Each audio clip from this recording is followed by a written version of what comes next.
Welcome back, everybody. This is the third episode of Punching In. My name's Richie. I'm co-hosting along with Dan in admin.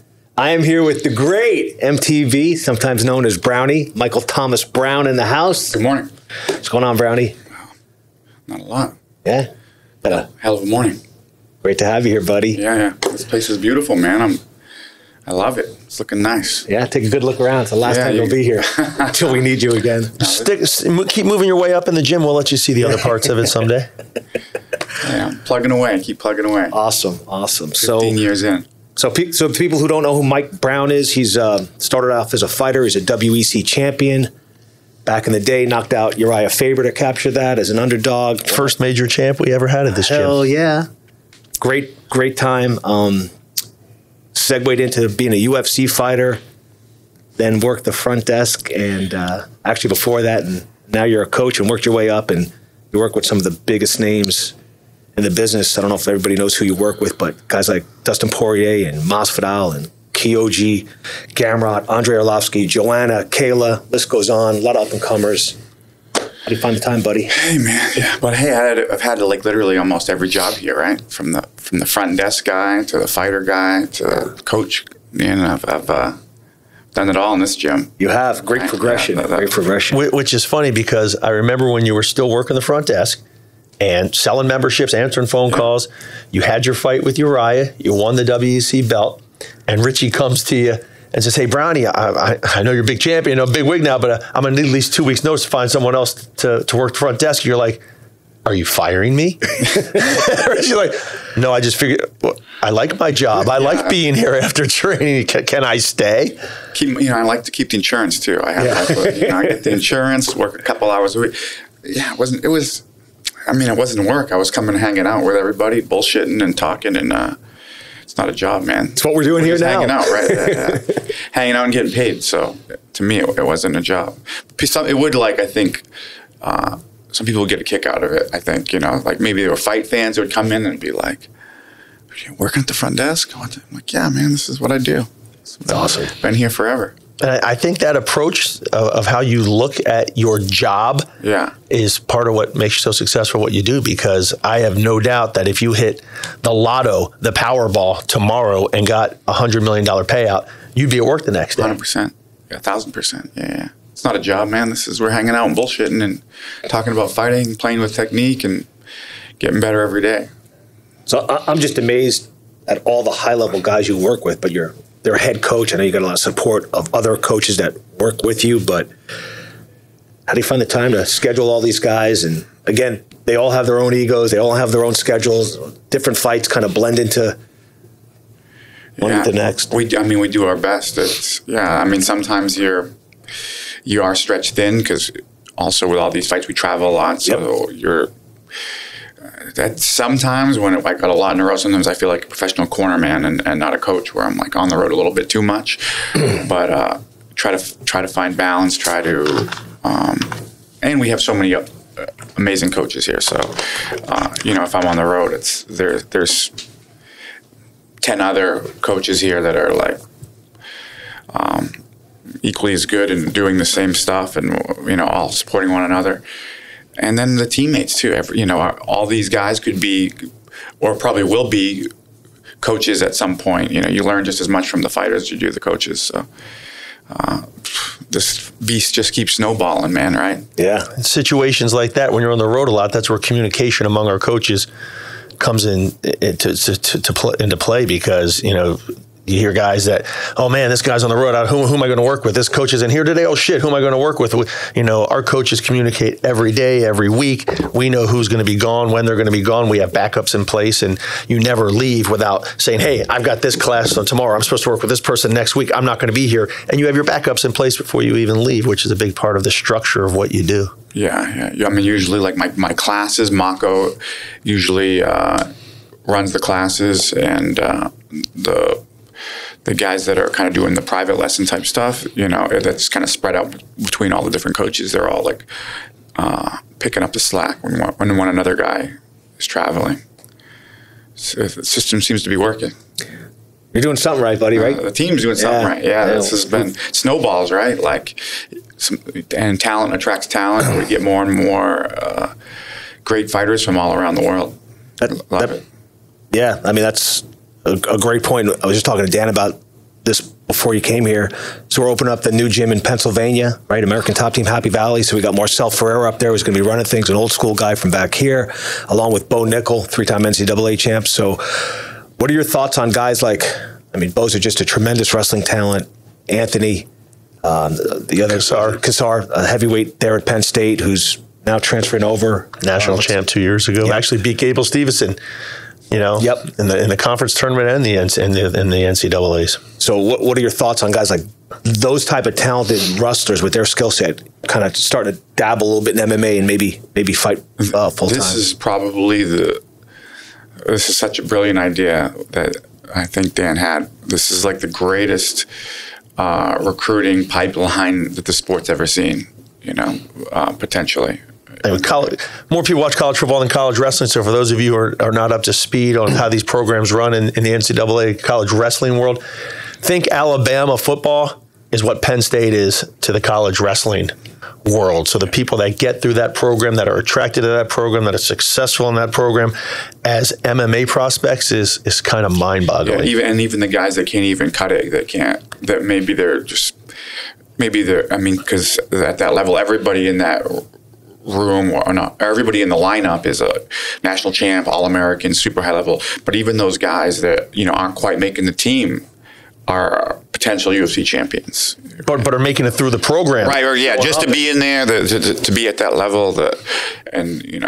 We've seen time and time again that wrestling base is so important, and these are the future champs. Yeah, I think so too. I mean, like you said, you don't have to be a national champ to be a phenomenal MMA fighter. You don't have to be an All-American. You could just be one of those guys who grinded hard all the time, and you're just outside that All-American status, or you just became a one-time All-American, but you transition to MMA. You still got that fire and that hunger to compete, and that background of wrestling just takes you pretty far. Those guys are more hungry usually. Yeah. And there's certain things you do need, though, to transition from wrestling to MMA, and those things are present in kids that get through 4 or 5 years in that Penn State program and come out on the other side. They've all got that part of it. Yeah. I mean, just watching Bo when he came down here, and Anthony, but I was particularly watching Bo, and man, his grappling, forget the wrestling, obviously he can wrestle, but the grappling that he just transitioned so well, it's just his style, I think, is going to be phenomenal for MMA. And he's actually going to be one of those grapplers that people love watching. There's some guys who have a really strong wrestling grappling game that, gets a little bit on the boring side for some fans' tastes. Everybody likes a big slobber knocker, obviously, right. But then there's other guys who have grappling games that are exciting to watch. And Bo's game is not going to be one where he just grinds guys out and just tries to slowly advance. It's going to be wild. It's weird because I thought that, I was really surprised when some people would criticize Askren, because I always really loved watching him grapple. He wasn't a guy that would hold position, right? He was always changing position, always looking for things. But he was a guy who was criticized a bit, and I always found him exciting. He also got to the point where he was fairly active with ground and pound when he fought, but it wasn't really effective ground and pound. It was almost like he was doing it for show. He didn't throw a lot of power even on the ground. Maybe some people criticize that. Yeah, but he didn't. He's not like a guy that was in the guard holding the biceps. No, like that old school style of get the takedown, sit in the guard, hold the biceps, and wait till the fight's over. But no, he was always looking to finish on changing positions the same funky shit that he did with his wrestling. Right. He transitioned into MMA and did weird things. He liked motion, he liked movement, and I think it would gas dudes out. Until he ran into that knee, it was working pretty damn well for him at 19-0 with 2 world titles, right? He's a monster, Speaking of monsters, had a couple of monsters in the main event of the UFC last weekend with Dillashaw and Sandhagen. What are your thoughts on that fight, Brownie? Oh, man, that was fun to watch, right? This is elite, high-level mixed martial arts. Love both the styles, right? Very, this is like modern MMA, man. This is what it's all about. It's just crazy how much things have evolved. And I feel like it's evolving more than ever. they're doing so many different things, like the footwork, the movement, all the different techniques. What I think it might be, I almost think it's like a shift from guys are just trying more stuff. They realize you can experiment and try more things, and you're seeing it. They're doing so many new techniques that we never saw 5 years ago, 10 years ago. This is coming from someone, our team started as a BJJ team. We used to travel and go to tournaments. Richie and I met in 1995, just going down to Conan's gym, taking Brazilian Jiu-Jitsu lessons. And from someone who loves Brazilian Jiu-Jitsu, you watch that fight between two of the highest level guys in the sport. And I could watch those two guys fight every weekend for the rest of my life and be excited every time I go to turn it on. How big of a role did BJJ play in that fight? Yeah, it's a small factor. It's not easy to hold guys down, guys, especially with strong wrestling or, strong MMA. That's the game. It's just like in the sport of wrestling. It's very difficult to hold a guy down who's talented. It's difficult to pin him to the mat. Everybody's able to get up, so you're using a lot of energy. But you're right. You saw very little BJJ, and you're seeing less and less of it. It's always going to be a staple in MMA, obviously, especially the defense side, because if you don't know how to defend jiu-jitsu, you're going to get choked out. But it's like over the years, it went from being the most important part of a fight. The second it hit the ground, the better jiu-jitsu guy won, to being, maybe getting overridden a little by some wrestling with some BJJ defense, and then some striking came in, and it just seems to. It's almost like karate plays a role in a lot of fights more than jiu-jitsu does. And karate 10 years ago in MMA was kind of laughed at. Yeah. Tomachita. Right. Tomachita came. Yeah, I would have had, if you would have told me karate was going to be winning fights, if you told me that in 1995, I would have laughed at you. I had no idea. I was going to say, even Gagne, Cyril, right, has that karate type movement, amazing, right? For a big guy, amazing. Yeah, so much fun to watch. Yeah. Just the entrances that they use, the Footwork, in and out, and the head off line. Better.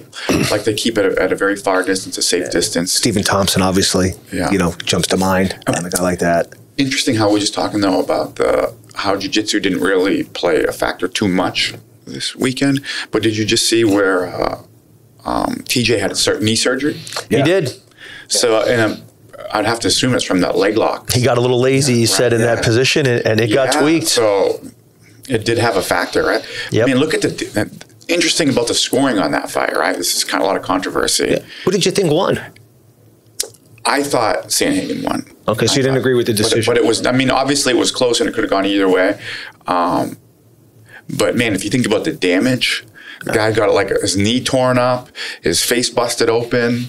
If that were pride scoring back in the day, where it was just you look at the fight as a whole and who won, that's an easy fight to score. When you go by round at the end of that fight, I was like, I don't have a clue who won. If I had to bet right now who won, I'd bet on a split decision. Yeah. Because I doubt all three agreed. Right. It was a close fight. You could see that. You could, I was the same. I'm like, I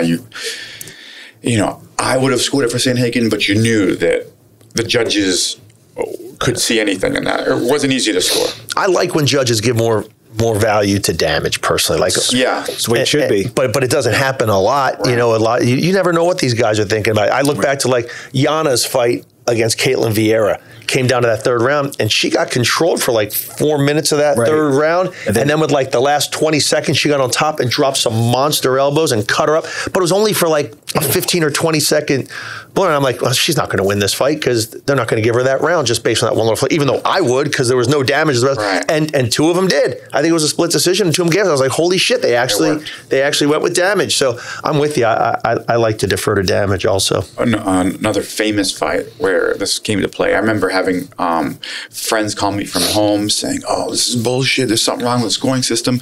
Was GSP? Remember when he beat Johnny? Johnny, right?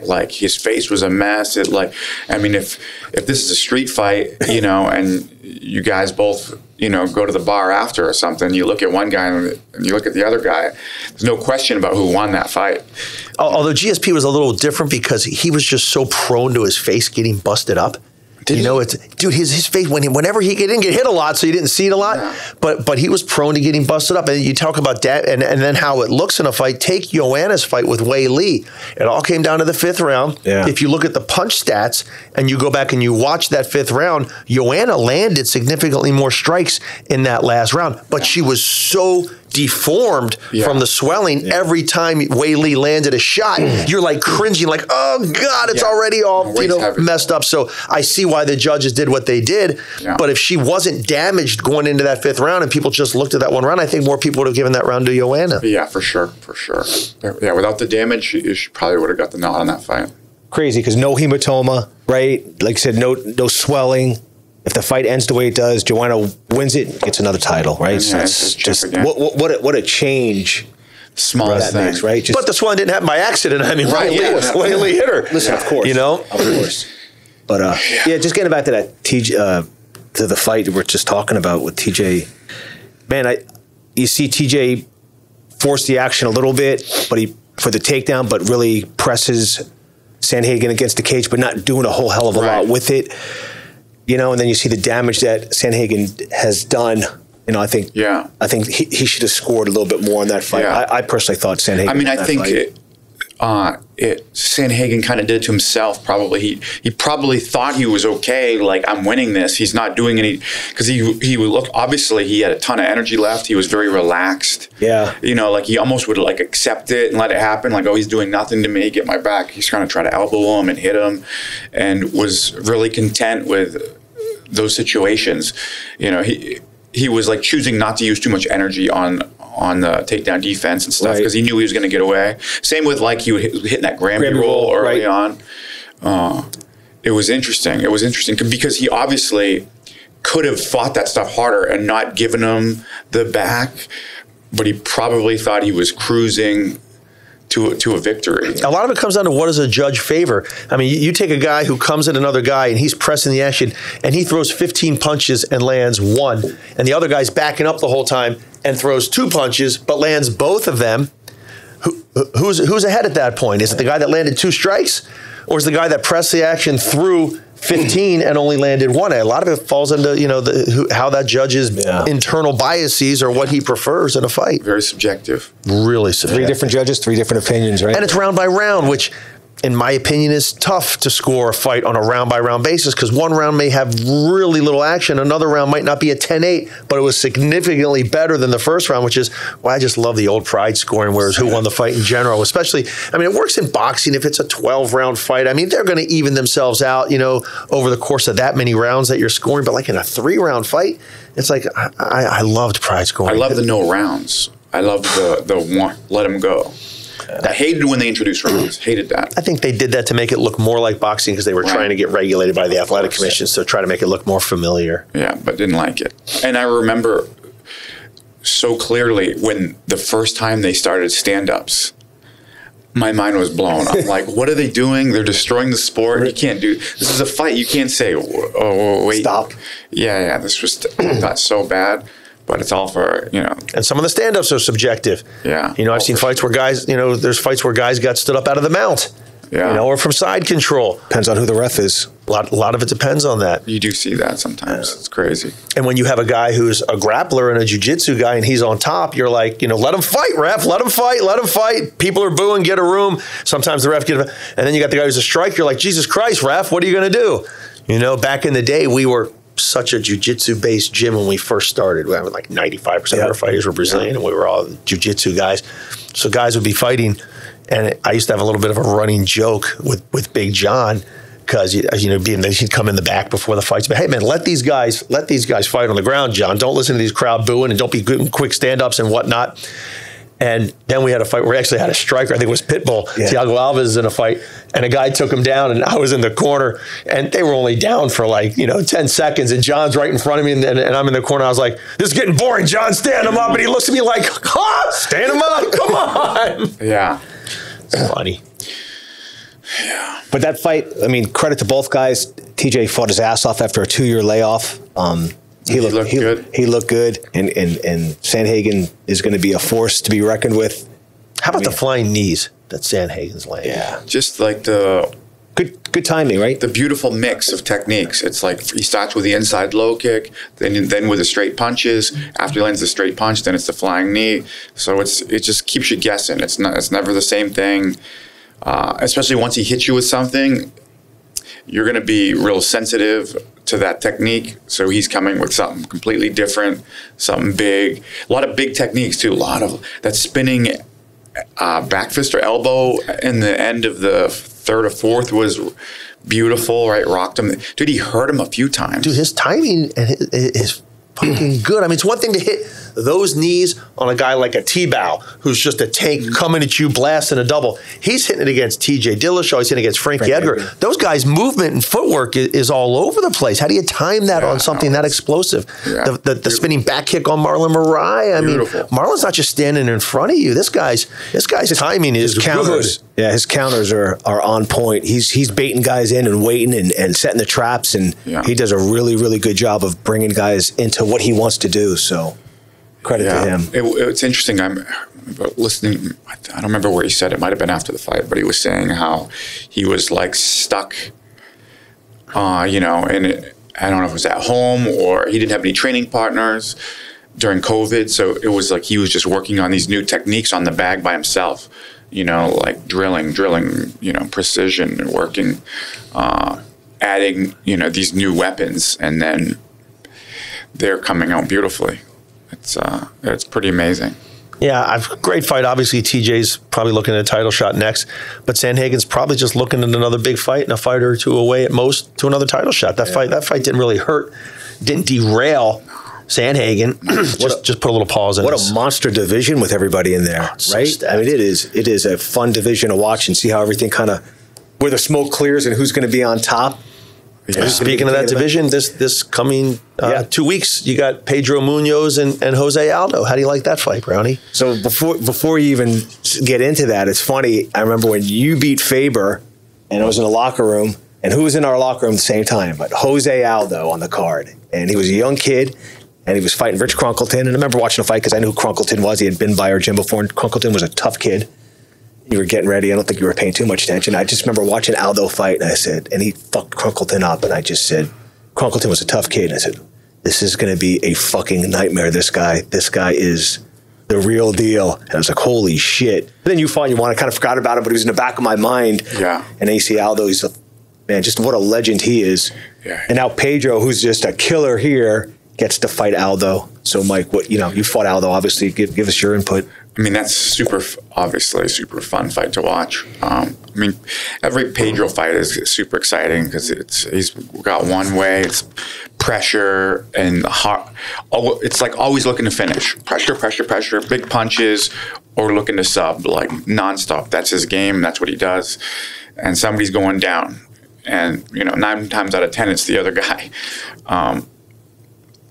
It's going to be a war, there's no doubt about it.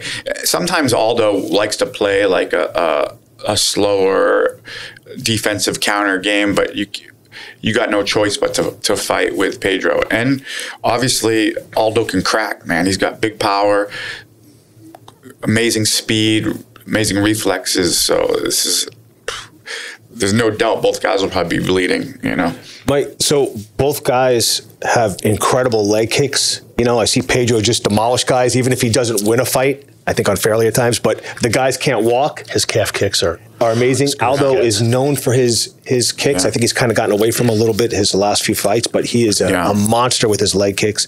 I mean, do you see one guy being able to put their game on the other guy in that regard? With the kicks? Yeah, I'm not sure. It's interesting how Aldo's gotten away from the kick. He used to be real big on the quad kicks. I'm not certain if something happened, if he got hurt, or he found that he was using too much energy doing it or something. But you just mentioned it, but something did change where he used to be, stopping fights with it, and then he almost like completely abandoned it. I'm not certain why. Yeah. When he was younger, I thought he had the greatest hips I've ever seen in the sport of MMA. A, throwing those kicks, and B, his sprawls. If you watch his first fight with Edgar, I mean, his sprawls, it's like we're from a mile away. His back feet are like as high as the ring ropes would be if it was in a ring. Yeah. And maybe you get older, maybe your hips start to go a little bit. Maybe it's the energy thing. I'm not sure. I don't know what it is.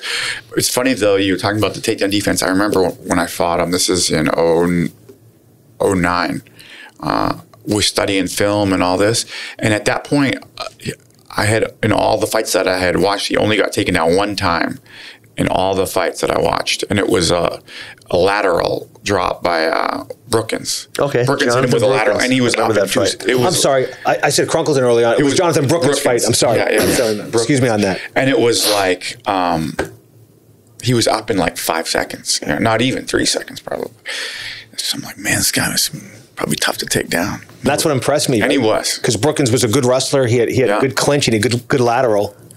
He had a good lateral drop. I said Crunkleton by accident. Yeah. But, the Florida guy. And then to watch the fight transpire the way it did, and Aldo was just like a ball of fire out there, man. This kid was like unleashed. Explosive, powerful. Yeah. The real deal. He's a top 5 guy of all time, pound for pound, in my opinion. Not even close. Might even be a top 3 guy, right? I mean, I don't know who's on. I mean, I think he's the best featherweight of all time, Agreed. And I'm a huge Max Holloway fan. Yeah, Max. I mean, you got Volkanovski. You got. If Max comes back and wins the belt again, then he's making the claim. Yeah. Max did some amazing stuff. Yeah, I mean, it's crazy that he's still at that weight. So big, so tall, so big. I've heard he walks around at like as high as 190. Yeah. People talk. That's just insane. Yeah, the reach, he's a big dude. That is big. So, yeah. Especially now with it's more and more striking all the time. It's not easy to take guys down. That reach is more and more important all the time, right? And then you're wondering if he's starting to slow down a little bit maybe. And, he lost the first fight pretty clearly, I thought, to Volkanovski. I thought he won the second fight, but, he didn't get the nod. Is this guy getting a little older? Let's see what he's going to do. And then he goes and he has that fight with Cater, amazing. And looks like the greatest striker in the history of strikers in that fight. His hands were just amazing against the guy who's a high-level striker. Yeah. Makes you realize how good DP is. Yeah. 2 wins over Max, And that second win was a stand-up fight. I mean, they were just standing up and striking, and it showed the power that DP had, which I thought was a big difference in that fight because, DP was throwing hard and landing hard shots in that fight. And Max ate him. Yeah. God, his chin is ridiculous. And they talk about that he's never been knocked down like the guy in the ring the longest with no knockdowns or something like some crazy stat like that. But he was wobbled a couple times in that fight. Yeah, the cage kept him up one time. He was on his way down. Yeah, what a flurry by Dustin, right?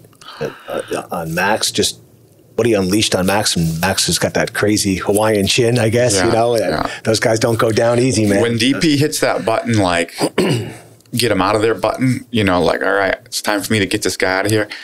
I don't think anybody in the sport can put out the wattage of power that guy can do in like a 20-second barrage, right? He just doesn't stop punching so hard with both hands, like, whoa.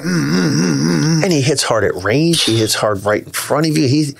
That guy can pop. His body shots. Puts a lot of guys out. I love watching guys hit to the body, right? So I know Masvidal does a great job on it. DP does it.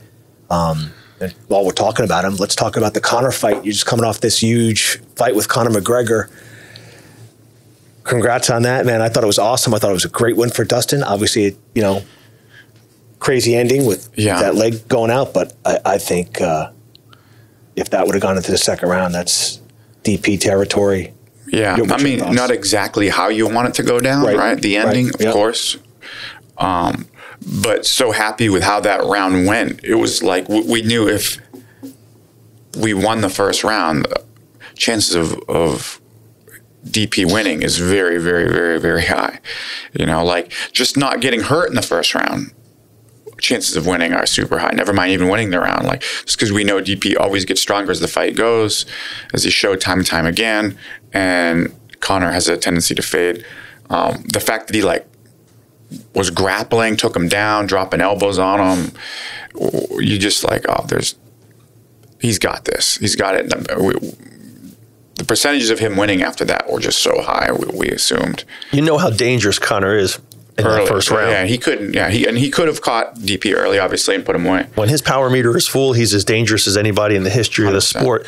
And I'm just watching that first round, and I'm thinking, Mike Brown has got to be sitting in that corner with a smile from ear to ear because Conor's power meter is going down while he's on his back and not dangerous. Yeah. You know, if you can take that guy down in the beginning of a fight and try to wear on him while he's not dangerous, could you have a better start to that fight? I mean, like Daya and Pitt are out like grabbing, like, look, yeah, grabbing each other, like, we got him, you know, like, you just knew he had that, you knew he was in control, and this is, he's got him, you know. And then it was weird when when it happened, I didn't really know exactly what happened. I saw the angle. I think DP was kind of blocking my view of Conor when Conor went down, when he got up and fell down, and I thought, like, oh, I was thinking maybe that was from the calf kick that Dustin threw earlier. You know, like I didn't know what leg gave out on him. I just knew his legs gave out on him somehow. I didn't know how. I didn't know that it was like broken. And I was like, oh shit. And then Dustin jumped on him, was trying to finish him. And the round ended. And then I go into the ring and I start chatting with DP for a second. And he's like, oh, it's over. His leg's broken. He knew right away. He had seen it. But like, I was a little unclear at the time what was going on. So it's funny you say that at the end of the round, you grab and die and you pitbull and you're all pumped up and you see where this fight is going, right? You see where the energy's at. You're right there. And then you hear the comment from Kavanaugh after the fight of saying, yeah, we're happy where it's at. And I was so confused by his comments. I don't know if he was just saying that to keep Conor's spirits up after the fight, or did he really believe that? I mean, I was confused by that. Yeah, I'm maybe just sticking behind the guy and could be trying to be, positive about the situation. But yeah, it didn't look good. It didn't look good. I mean, is what it is, right? Yeah. Is what it is. Yeah. Think they'll do another one? I mean, it's possible. You know, who knows? Right. It's a fight game. But I mean, I think DP wants to win that belt, and that's what's in front of him. But also, money talks. Conor's the biggest draw in the sport. Well, Conor's out for a significant period of time coming up, so DP's next fight is obviously going to be for the belt. You would imagine. Yeah. Have you already started to look at Oliveira? Did you look at him before already? Of course. Already studying him. Yeah, so like before the decision was made to fight Conor, I think it was up in the air what Dustin wanted to do. I think he had his choice. You can go fight Oliveira, you can go get the money fight. Were you already starting to look at him? Yeah, of course. Yeah. It's a guy that we've been watching for a while. I mean, not only because he is, potential championship fight with DP, but also just because he is the guy with the most submission wins in UFC history. So he's a guy that, we're studying just to learn, see what he's doing. He's doing something right. And especially as, more of a grappling guy. So it's trying to see what he's doing, why he's so successful. And outside of being a coach and watching fights and studying fights for the reason you study fights, you're also a fight nerd. I know you love fighting. So he's fun to watch. Is there anybody you'd rather watch other than your guys than Charles Oliveira? Yeah, he's really fun to watch. Yeah. Because he's finishing, you don't have to watch 5 rounds. I love watching him. He's dangerous everywhere. He's dangerous striking. He's obviously dangerous on the ground. He's dangerous in scrambles. He doesn't have to take you down. He can take your back and finish you on the way down to the ground. Yeah. That guy is a blast to watch fight. Well, I don't mean to cut you off there, but his last fight, he showed his hands, right? The new aspect there to kind of think about. He's gotten better at everything. And he's got some dangerous, this jumping front kick he does is dangerous. He's got he's tall, so he's got some weapons that are very dangerous. I was actually in Will Brooks's corner when Will fought him. Will. Yeah. So, and Will's super athlete. Yeah. Tough as hell, man. And beat Chandler twice. Yeah. So it was impressive the way he put away Will, because Will's not easy to take down. His takedown defense is very good, but he got a real tight body lock early, put him on his back, got his back, and it was a wrap. Will's no joke. Agreed. Not easy to do. So we had Masvidal on last week. How fun is it to coach a guy like that? Yeah, he's fun, man. He's so charismatic. So Nuts, everything, all into one. You know, he treats his coaches so well, as like family, and I mean, he's kind of like that. He's so good with people. You know, he knows how to make everybody feel good around him, brings everybody up with him. You know, like I love these stories. You have a unique perspective of Masvidal because you go back to training with him when you guys were both fighters, long before you even thought about being a coach. Yeah. Weren't you guys on Bodog together? I mean, that's how far back you guys were. Crazy. I cornered against him a couple times. Wow. I was in the corner, I think 2 times. Any of those AFC days? Yeah. Oh, jeez. Yeah. And Nuri Shakur. Yeah, exactly. And I didn't win. No, I didn't win any of them. Can't beat him, join him. You know? And then coach him and take credit for him. Yeah. I did that shit. No, but it was, I think, one was random. It was in Russia. Steve Berger. That was Bodog, I think. Yeah, right? Bodog. Yeah. So we're in Bodog, and I don't know. Steve Berger, like his cornerman didn't. Last minute couldn't go or something, so he just like asked me and Brad Pickett, like, "Hey, I don't have a corner, man. Could you guys help me out? You know, sure. All right. What do you need? You know, like, can you be my corner? All right." At the time, you know, George wasn't training here, so sure. Yeah, we were in his corner. George beat him up. You know, and then another time was down here in the AFC, Nuri Shakur. Yep. Yeah, Nuri was tough. Yeah, and George. It's funny. It just hit me. I forgot. It's been so long. But George was like talking shit to him during the fight, and the ref was like, "Stop talking," was telling him not to talk. He was like on top of him, like right in our corner. Yeah, I think it was just talking shit to Nuri. I don't know if he's talking shit to us. He might have been. But it was definitely at Nuri, and the ref was like, "Tell him stop talking." It was really fun. I guess it didn't work because he hasn't shut the fuck up since. All right, that reminds me of a story I want you to tell. Interactions with guys that you then ended up coaching. What's your first interaction with Andrei Arlovski? Oh God! Oh my goodness! Yeah. He's crazy. I want the autograph story. Yeah, there's a funny one. Yeah, this was This might have been the first week like UFC 125 or something, like when the WEC just merged with UFC. So here we are at the MGM, and they had this like UFC encyclopedia with all the fighters in it. And, crazy pictures. Yeah, like literally everybody that ever fought in the UFC. And I'm a big fight fan, fight nerd, so I'm like, oh, this is cool. It'd be cool to try to get like, you know, most of the signatures in it, almost everybody in there, or whatever I can get. So I started getting, you know, all the signatures of all the guys, and I see Andrei at a Starbucks line, and I'm like, oh shit, there's Andrei. I'll go ask him, man. He probably know who I am. It'll be cool, you know. And then I tap him like, hey, Andrei, will you sign my book, man? You know, and the way he looked at me like I had 3 heads or something, like, who the hell are you? What do you want? Like, he didn't even say a word to me. Just stared at me, like, with a scowl. Like, I'm actually surprised, but he actually signed it. But, like, he looked angry, you know, and, like, looked at me, grabbed it, signed it. Piss off. Yeah. So funny. He's the same way here in the gym. Yeah. Everybody. He is very... I love it. I love Andrei. Yeah. He keeps his cards tight to his chest, you know. He's not, like, very... outgoing. He is not. Richie, where does that autograph story rank against your Overeem autograph story that you witnessed? I'm not telling that one. Come on, tell the story. Wow. You put me on the spot. I did. Man up. So it's weird because, you know, even like from your perspective, right? You fought, you were the WEC champ. You get in, you know, getting autographs is pretty funny. You think people know who you are. But I see most, when we go to these shows and people run up to fighters, or you, Dan, and ask for an autograph or a picture. Got to throw you under the bus a little bit. And man, fighters go out of their way for it. You know, they could be they're the nicest guys in the world. They love the attention. They love their interaction with the fans. And we were at a show, and I don't remember which one it was. And Overeem was on there, and we were sitting at a table, and he was at just a table diagonal from us. I think he was with some couples, and it's like the breakfast buffet at the Fighter Hotel, the next right? morning.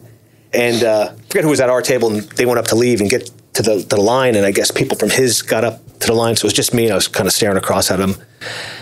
and some kid, I guess, went up. It was kind of like standing off to the side, and I guess he was trying to get his attention. And he's just on his phone, and he kind of like looks up. Finally, and the kid finally got his attention. He goes, "Hey, get an autograph?" Without missing a beat, Mike. No. And went back, and I said, "Holy shit!" It was like the funniest brush up. Now again, maybe good impersonation. Too. Yeah, you got the voice down. Yeah, I've been doing it for a while. But in his defense, the only thing I can say is maybe this kid was bothering him before and asked for 600. Who knows? He told me the kid was like shaking in his boots, so scared and nervous for like 5 minutes, just trying to make eye contact before he could go up and ask for it. And you're just watching the whole thing, and then I actually made a meme for it. He was so impressed. He made a meme of Overeem with and whenever he gets a request that he doesn't like at the gym, he uses his meme. Or Dan asks for, this so and so's coming, this happened. I'll just shoot him back with That's pretty good. But that was hysterical to me. Now I'm scared if Overeem I see him. I'm going to definitely ask him for an autograph. We actually went to dinner with him back in the day. We did. When he was trying to make a dump down. He was actually a decent guy. Yeah. Kind of. Unless you're 8 years old and want an autograph. I didn't want an autograph. But what I did love, and you guys talked about Pride earlier, man, I loved Pride. I loved his gimmick with the hammer. It's great. I mean, I loved watching him fight back then. I love those crazy matchups, best in the world. It was a real big, I remember, it was such a big buzz when he came to the UFC. Remember when he was like... Oof. Was his first fight Lesnar? Super jacked. I remember. I think his first fight was Brock. Was it his first one? Finished him quick. He was huge, man. Like, physically and figuratively. Then he had the suspension, and then he had the rough run against the Bigfoots and then Travis Brown and Rothwell. Whoa, this guy. And dude, talk about a guy who has evolved so many times. One of a guy that impresses me a lot with the evolution of MMA, where his style has changed so many times, where he was an elite kickboxer, and then, he was so jacked, and he had all this big power game, and then he loses all the size, and then he has a completely different new modern MMA style. Taking guys down and ground and pounding at the end of his UFC career. High-level guys. Does it all, Yeah. And look at his accomplishments. K1 champion. He's a champion at Strikeforce. I mean, this guy. All right, enough talk about Overeem. This guy's done a lot. All right. I'm impressed by Arlovski, right? 40-something years old. That old dog is still doing it. Oh, no, he's breaking the longevity records now. Crazy. Right? Like most wins, most KOs, all this stuff. He's been doing it more than 20 years. Yeah. What impresses you when you train Andrei? Like, what impresses you still today that you see? His athleticism. So agile. I can't believe that this guy weighs 250 pounds. How coordinated he is, and what kind of type of control he has of his body. Obviously, he has crazy power, but it's the just control that he has. He's moves like a small guy, and been around forever. Still doing it. Still winning UFC fights. Right. Still doing it at a high level. Right? Being in the UFC at that age. Does the athleticism of the younger fighters coming into the sport now impress you? Because it used to be where all the great athletes went to play basketball or football. So now some of these young kids that are going to be great athletes as they're getting older are starting to see the Conors fight and the GSPs fight. I want to be like that. And it seems to me like some of these athletes that are coming to this gym these days are these young kids like, holy shit, these guys are athletic. Yeah, I mean, and with big money is attracting higher level athletes, right? There's more money involved with the sport now. You're seeing a lot of $1 million paydays, right? This was unheard of. Now you're seeing $1 million paydays, once a weekend, or something like that, right? And we're getting we're starting to get some of the athletes. Usually the big athletes, right, go to football, boxing, basketball, right? All the bigger guys, right? There's a lot of, but the little guys, the little athletes, there's not a lot of ways to make money, except for fighting or horse racing, or being a jockey, right? I'm blown away by the athleticism I see on the mats these days versus 5 years ago, 10 years ago, especially go back 15 years ago. It's like some of these guys are just beasts. And that's genetics is such a role now. I mean, and with the internet and all this, the technique, everybody's connected to technique. There's no secrets. Everybody's studying film, and so genetics and athleticism is such an important factor. Because there's good training out there now. You don't have the huge mismatches. You still have some, obviously, in some of the other promotions rather than others.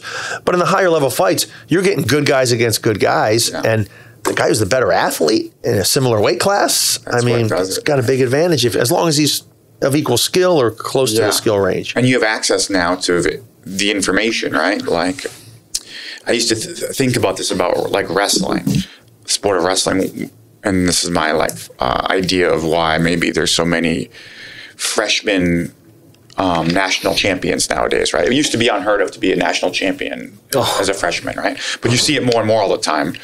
I think it's because of the internet and access to information. So now you could be in the middle of nowhere, right? North Dakota, out in the sticks, or Maine, or whatever. But you have hours and hours and hours of film of all the greatest guys, technique videos, world-class wrestling, so you can be studying, getting better. Back in the day, in the 90s, if you didn't have a good coach, you had no idea what good wrestling was. So now that they're starting at a younger age to wrestle, there's so many more tournaments that these guys are competing in, right? It's just across the board, everything. Yeah. You're getting the crazy parents now too, right? Like there's a lot of parents that are like, this is going to be maybe my meal ticket. Yeah, maybe. Living vicariously through the kids. Yeah. For sure. Who the fuck are you? What's up? Oh, DP and Diamond in the house. So what up? What's going down, man? Rise up for the man. Well, bro, buddy? I need to stand it. I guess this guy's on the right to crash any party he wants. Grab yourself a chair, buddy. Oh, shit. Yeah, first class. Nice. Nothing but the best for you. That's real tomato ketchup. Nice, huh? This is nice, right? Well, it's nice to have you. Grab yourself a mic. A mic. Yeah. Ouch. Right, Man, I know you flew in from Louisiana. You came down here to help Saba out, right? Yeah. Man, that's awesome to come back, help out a teammate, and give back. I have to return a favor. This guy flies to Vegas to help me, and he's always there for me. So that's Big Sabowski. That's what it's all about, man. That's fucking awesome. And I promise we're not going to piss any of the training partners or coaches off this time. We kept Masvidal too long, and I know you're going to work with Saba, so I appreciate you stopping in for a few minutes here. Yeah. They told me you were doing this. I just jumped in. It's funny you mentioned Masvidal, and he was here last week to help out Pedro. Dustin's 2 weeks removed from the biggest pay-per-view of the year, second biggest pay-per-view of all time, coming back in to help. Fucking ass, by the way, buddy. You, coming back to help Saba. A few fights ago, I saw Amanda Nunes here on Monday, the Monday following the Saturday of her fight, to help out a girl who was an amateur who just happened to have the same style as her opponent who helped her out. And you look at those three names and you see where they are in the world of MMA, and it's no coincidence why they got to where they are. They're the ones that are the leaders of the team. They're the ones that are the role models. They're the ones that are doing shit right. And the big props to you to pick up from your schedule. With it was a late notice fight for Saba, and you just got a late notice fight, and boom, I'm there. This guy helped me. I'm here to help that guy. That's pretty badass. Man, I know he would do it for me, so I just appreciate that with the team. We have a bunch of good guys like that. Yeah. Just shows the great chemistry going on right now, and you guys giving back, and what they do for you guys too on the other end. Like you said, right? Saba would do the same for you. Right. He helped me last camp. Even Masvidal, came in last camp and helped me out at the end, sparring rounds and stuff. So it's pretty much just great coaching, right, Brownie? Right. So tell us about the McGregor fight. What are your thoughts? You gotta be pretty pleased, huh? Yeah, it sucks he broke his leg before the fight, man. That's funny. I've heard it all. Yeah, right. I've heard it all. It's another win on my record. I'm still the number one contender. Like you said, the second biggest pay-per-view of all time. Those are all good things, good stats to have, good accolades, and keep it moving. Did the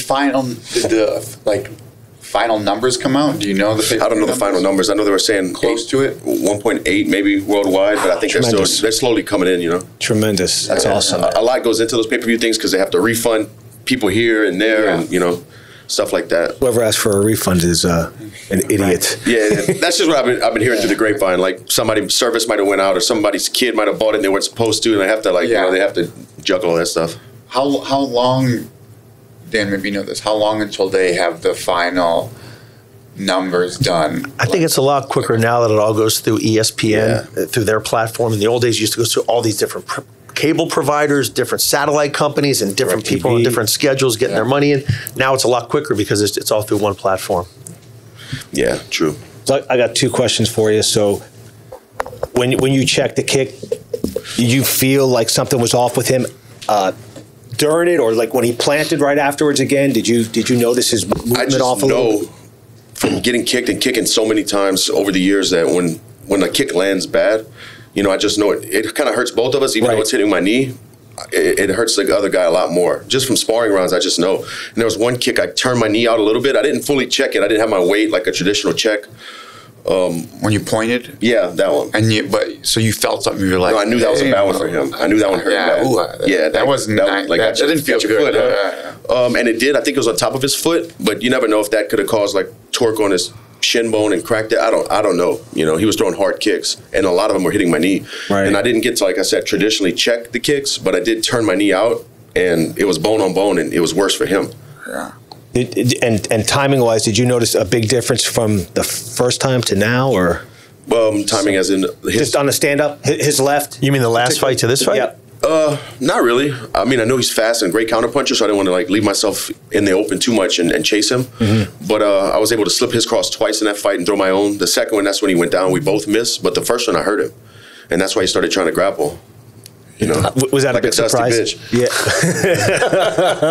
Yeah, his own words, right? Yeah, you didn't get touched too much in this last one, right? No, he threw one cross that landed good, but other than that, no. In the second fight, you did, right? Like in the second fight, I got you were getting touched a bit, right? Yeah. But this last one, one cross was good. Yeah, right. Yeah. More in the second fight, you were getting hit more. Yeah. I know guys are hitting harder at 155 than they did at 145. It's just size equals power. Do you feel a difference in absorbing punches at the higher weight class? I think I'm more durable for sure. Yeah. Like, I mean, punches still hurt, but my body's still with it after. I don't feel goofy-legged or, off balance. It's interesting because the guys are also hitting harder, right? True. And you are much more durable, even though we got 10 more pounds of weight behind those punches. Yeah. Dustin, was that more due to your weight cut at 145 though, or? I have no clue. I wish I knew. I was draining my body a lot, and even 55 is not easy. I walk around 180, 182. Anywhere from 78 to 82 is my average. Right. Like outside of camp. I remember at the old gym, and you were cutting down to 45, and I remember talking to you back then, and you were cutting weight like crazy, and I remember asking you, hey man, what are you eating today or something? And you said, yeah, I got to have like an almond and a half. As this kid is fucking nuts, man. It was just a matter of time before you went up to 55 at that point. Right. I mean, shit. And the first loss was a big catalyst to making that decision. Yeah. Sat down with Mike and the other coaches, and I just had a lot of fights to climb back to that position, because the winner of that fight I thought was going to get a title shot. So to get back in that position, I'd have to fight 2-3 more times at featherweight, and I just didn't have those cuts in me, man. Yeah. You were worried about it though. I remember I thought I'd be too small. Right. I don't know about this. So you're a big guy. You got a big frame. Yeah, and Masvidal was telling me when he was fighting 55, he was like, nah, you got to move up. You need to move up. Yeah. It worked out great. Yeah, shit. Great. It worked out. You think? To go to welterweight. I think so. Yeah, I'm going up to 170 next. knock, man. Somebody's coming. You guys are getting too big again. Yeah. But we'll see what happens. This last 2 cuts to 55 were smooth fight week. It's just a diet to get down in that striking range, before we start dehydrating, to get my body weight just low. It's tough. Where are you fight week? So you go out to Vegas, or you go out to the 12 pounds over. 12 pounds over. This is nothing. Yeah, I show up 168. That's my goal usually, fight week. To take us through it, so you get out there, you're 168. Is your first day? I mean, you're not trying to lose it all then, right? You're trying to wait till Yeah, once we get out there, we start flushing out all the sodium and stop taking any nutrients that cause you to hold, water, like maybe potassium and stuff. I bring in a dietitian with me, so we kind of do it. It's a long process, but we flush out all the minerals that hold water, and then slowly over the week, we take in a lot of water, and it starts to dehydrate your body. Your body gets used to pushing out so much water, and then it can't retain it without the minerals. Nice. And you slowly dehydrate kind of like in a natural way. And then at the last night, we'll sit in the sauna, cut 5 pounds or so. Crazy story with, I never seen, when I was fighting, nobody was doing the water loading, right? This is something he did. Dude, with one of the fights, he took short notice. It was a Cub fight. I lied to the UFC when they called me, too. They were like, it's a short notice fight. It's a co-main event. What's your weight? And I was like, 170, dude. But I was like 185 or something. It was like a couple days before the fight. I don't know how many days, like 2 or 3 days before the fight, and he was water loading. And at one point, he was literally like, how many pounds were 30. you? 30 pounds over a couple days before the fight. I was like, man, I've never seen this. I mean, he was like drinking tons and tons of water, but I'd never seen somebody actually that much weight over and then make it. It was pretty crazy. Yeah, 176 to 146. It's crazy how that works, the water loading system. And we don't do, back then we were doing like 3 gallons, so we were full of water. Each gallon is 8 pounds, you know. So we're full of water. Now we just do like 1.5 gallons. We don't even get too You don't crazy. need to do all that. Yeah. And we used to do distilled water. Now I'm not doing that anymore. Yeah, that was a thing. I forgot. They don't do that anymore. I haven't seen, I don't know why it kind of phased out. Yeah, but that was a thing. Talk about crazy weight cuts. I'm going to shift over to you. It was your Uriah fight, and you were struggling on the first one to make weight.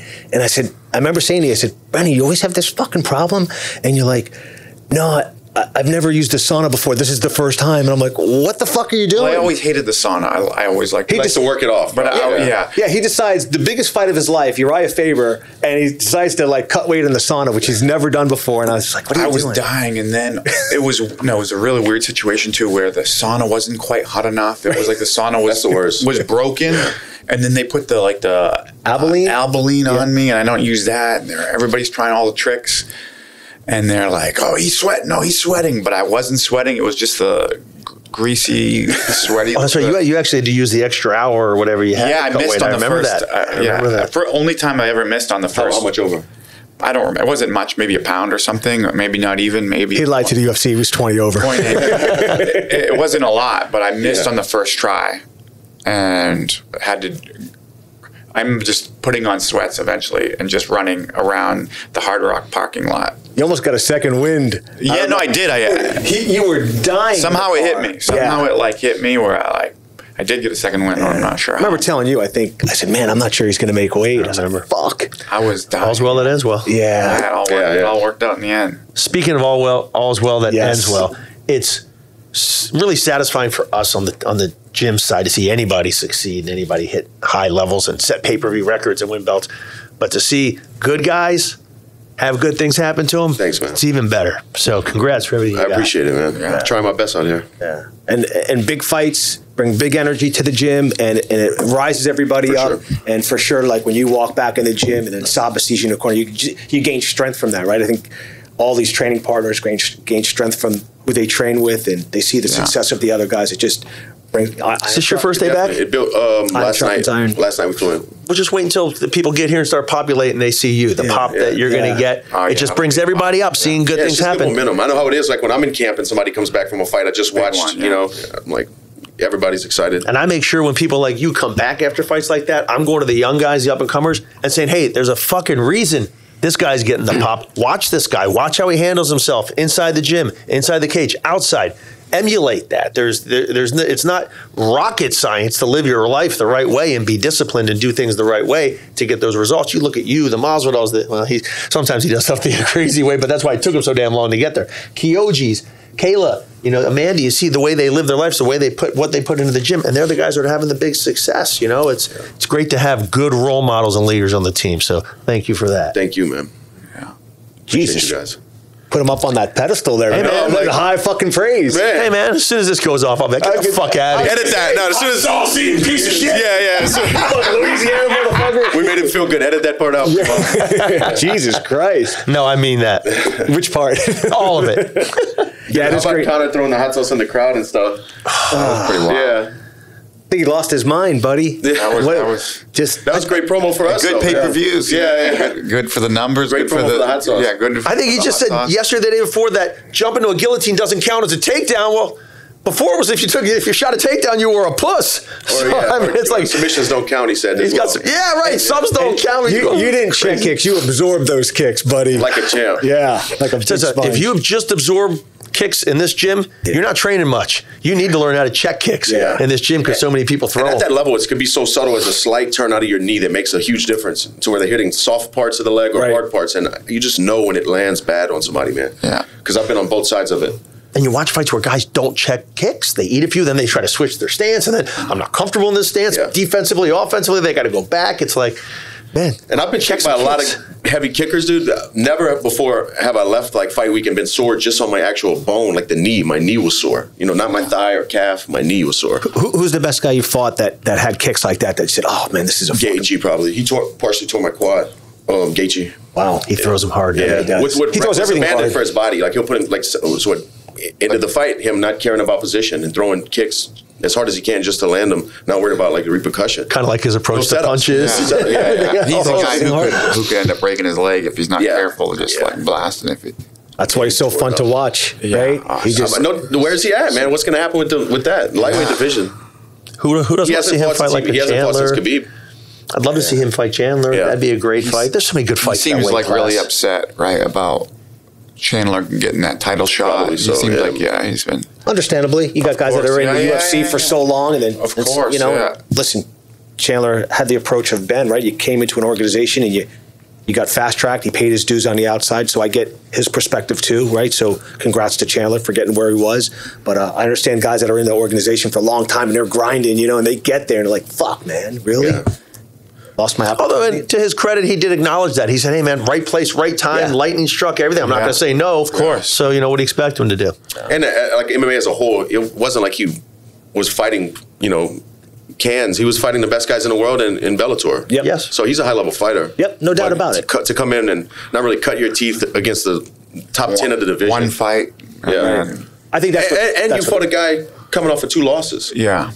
Yeah, very true. And 2 fights before that, he lost to. Or was it coming off of 1 loss, maybe? Well, coming off a loss for sure, because I beat him. Then he fought Chandler. Yeah. And he lost a couple fights before that to Pitbull, who was a 145er. But again, who else was going to take that fight? I mean, were you going to give it to Gaethje coming off a pretty dominating loss to Khabib? Which no shame in that. I mean, Khabib's Khabib, but it was just kind of a weird situation that fell his way, and he's like, it fell my way. What do you want me to say? No. I kind of favor Gaethje in that matchup too. Chandler's going to have trouble getting him down, think so. Holding him down, and to avoid those big shots. He's definitely one of my favorites to watch. Yeah, always has been. Yeah. You mentioned Khabib, man. What was your thoughts after the Khabib fight when you had it with him? Was his grappling all that you thought? Yeah, no, I mean just more.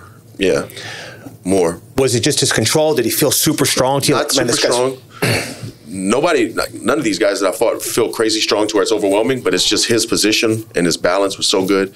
He knew where my weight was, where it needed to be to get in a better position. He's just so advanced. And his feet are like hands, like his foot sweeps and the way he breaks you down, it's good, man. He's good. Fuck. So good. One of the GOATs, man, for sure, right? Yeah. Got to give that guy a lot of credit. Crazy credit, but... That's what I always felt like when Marcelo Garcia was training here. I felt like the same thing, like his feet were like hands.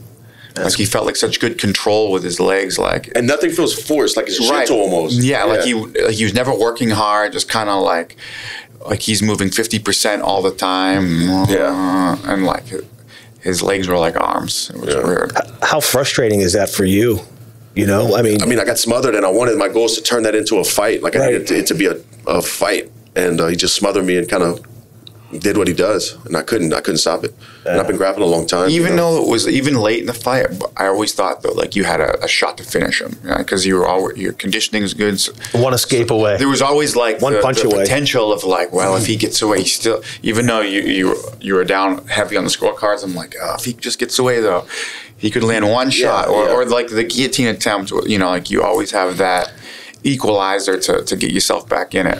All right, you didn't come down here to do a podcast. You came down here to help Sandhagen, right? We appreciate you sitting down. We'll get you down here. Next time you're down for a long time, come down, sit in here, tell all the stories, all the craziness that goes on with being Dustin Poirier. But thanks for stopping by. Thanks even more for coming down to help Sandhagen. That's awesome, guys. Thank you. Thanks, man. All the best, buddy. ATT, baby. Man. Boom. You ain't going anywhere, Brownie. We got you. You're locked and loaded, buddy. Hell yeah. Good stuff. Awesome to see him back here in the gym and give back, good. Right? Yeah, man. Fuck yes. Brings up the morale, right? Everybody's super pumped. Everybody's pumped, and more importantly, everybody sees what it takes to succeed. They see him working, and then you see what he does when the result of that work and the dedication, and not being an idiot and getting drunk and partying and doing the stupid shit that you can do when your career's over if that's what you want to do. Yeah. So it's funny. So let's take the flip side of that, right? Mike, what pisses you off as a coach? Like when you're trying to coach guys, maybe not one-on-one, but maybe you just see from the outside, or maybe you do work with a guy, and you're like, fuck, man. I guess wasted talent, especially when there's somebody who is like really gifted. Yeah. I'm not looking to bring up any names. Obviously. Yeah, of course. And for me, the biggest one is just not being here. That's just the easy. You don't have to always train hard or kill yourself, but just be here. Yeah, I mean, it's funny. There's 2 points to that, right? So the most progression I've ever saw, you say you've just got to be here, was Brad Pickett when he finally decided to move here full time, but live with you, right? Yeah. So he came over for some camps. He'd go back to England, and he had some success here and there. But when he moved over here full time and lived with you, man, I just saw his progression get so much better. And I don't think people understand what it is to be here, to train full time, the things you pick up, the little things after training, the training partners. You don't get that in just 6 weeks and you go back home. No, he evolved quite a bit. And he was all in. He was dedicated. I think it was, especially at that time, like the UK didn't have very strong wrestling, right? So I think when he moved, he always had heavy hands and could box and strike. But I think that being at ATT full time, his grappling game, big difference between being in camp and being between camps. Yeah. You're getting better between camps and you're getting ready in camp, right? No, that's really true. Where you're getting in shape, trying to, getting the best of your life and peak, as opposed to outside of camp where you're really working on new ideas, new techniques. That's your time to learn and add new weapons to your game. And you take somebody like Kyoji Horiguchi, which you ask 10 people in the gym who's the best pound for pound fighter that's ever stepped in our gym. A lot of those 10 are going to say Kyoji, including myself. But when he was injured, everybody deals with injuries in this sport, but I see him when he's injured and he's sitting on the bleachers watching training. He's watching other people train when he can't train. How many people come into the gym when they're injured? Not a lot, even at the highest level, but you see that guy, it's not a coincidence. He's doing what he's doing. He's getting better. He's watching the training while he's injured. Some people have that little pity party. I'm injured. I'm going to stay home, blah, blah, blah. But come in the gym, right? Stay current on what's going on. Or even it's just a tough way to make a living, and it's a grind. And what, I'm injured. I'm going to take this today. I'm going to recharge my batteries or whatever. I get that, but then when you see somebody who takes it the exact opposite way, like Kyoji, it's like, damn. He was an extreme. This guy puts in more volume than anybody, I think, by far. I'm actually surprised he can keep it up. How much he does. You look up the word samurai in the dictionary. You got his picture, don't you? It's unbelievable. I mean, and just how he lived here for so long, lived in the dorms all day, every day here. Never the desire to do anything else. His way was all in every day. I mean, he started making some money and rising and doing well for himself and had some good sponsors. And typically when we have people in our dorms that they're young up and comers, and when they get to that point where they're making money, it's like, hey, get the fuck out. You can afford your own place now, And Kyoji is like, hey, Kyoji, man, you need to get your own place. He's like, and you can afford your own place. No, not about money. I like being here. He likes so much we named it Horiguchi Hall. It's the name of our dorms. But man, that guy's impressive to me. Yeah, nobody sets a better example. Sometimes I'm surprised his body can handle it. He puts in so much volume where I think it may be too much, and I'm like, hey man, take it easy. But his body holds up. His body, I mean, he's healthy for the most part. He had the ACL tear, but I mean, you're in enough fights, that stuff can happen. And that can be a fluke regardless. You can be the most inactive person in the world and take a wrong step and tear ACL. It's just a weird thing that sometimes just kind of happens. Another guy you say that's always in the practices, he's always in the gyms, he's always in the group classes, he's always in the individual sessions, Adrian Marai. And the guy's just always here, helping other guys, getting ready himself. And then you see him fight probably the greatest flyweight of all time, if not the greatest pound-for-pound fighter of all time, Mighty Mouse, and second round finish. What a great win that was. I don't know if you guys thought about Kayla. She's another gym rat. Yeah. I mean, just you got to tell her, go home. right? A little banged up here and there. Go home, man. You're on point. Beast. These are the most favorite athletes to coach, right? They're just amazing students in here all the time, wanting to learn, wanting to get better, and full dedication. I mean, there's no surprise that where she's gotten, what she's accomplished, right? There's no surprise when you see how she works. And, her work ethic is impressive. I always look at the look on their faces when they walk into the gym. Some people are coming in like, oh, God, here we go. Can't wait to get out of here and go home or go to the pool or the beach or do whatever. And then you see other people on the other end of the spectrum that are just so happy to be here. Her, I mean, she's almost like nails on a chalkboard. She's so happy and cackling and screaming and yelling and woo! And I'm here. Team captain's here. Bitches, let's go. It's like, oh, I'm annoyed God. Just listening to you right now talk like her. But how that translates, if she's literally thrilled, probably because she's got some small kids at home, right, to get to work. And get busy and put in the work. 'Cause it's not easy what you guys do here. We got to get rid of the woo thing, though. We got to get rid of that.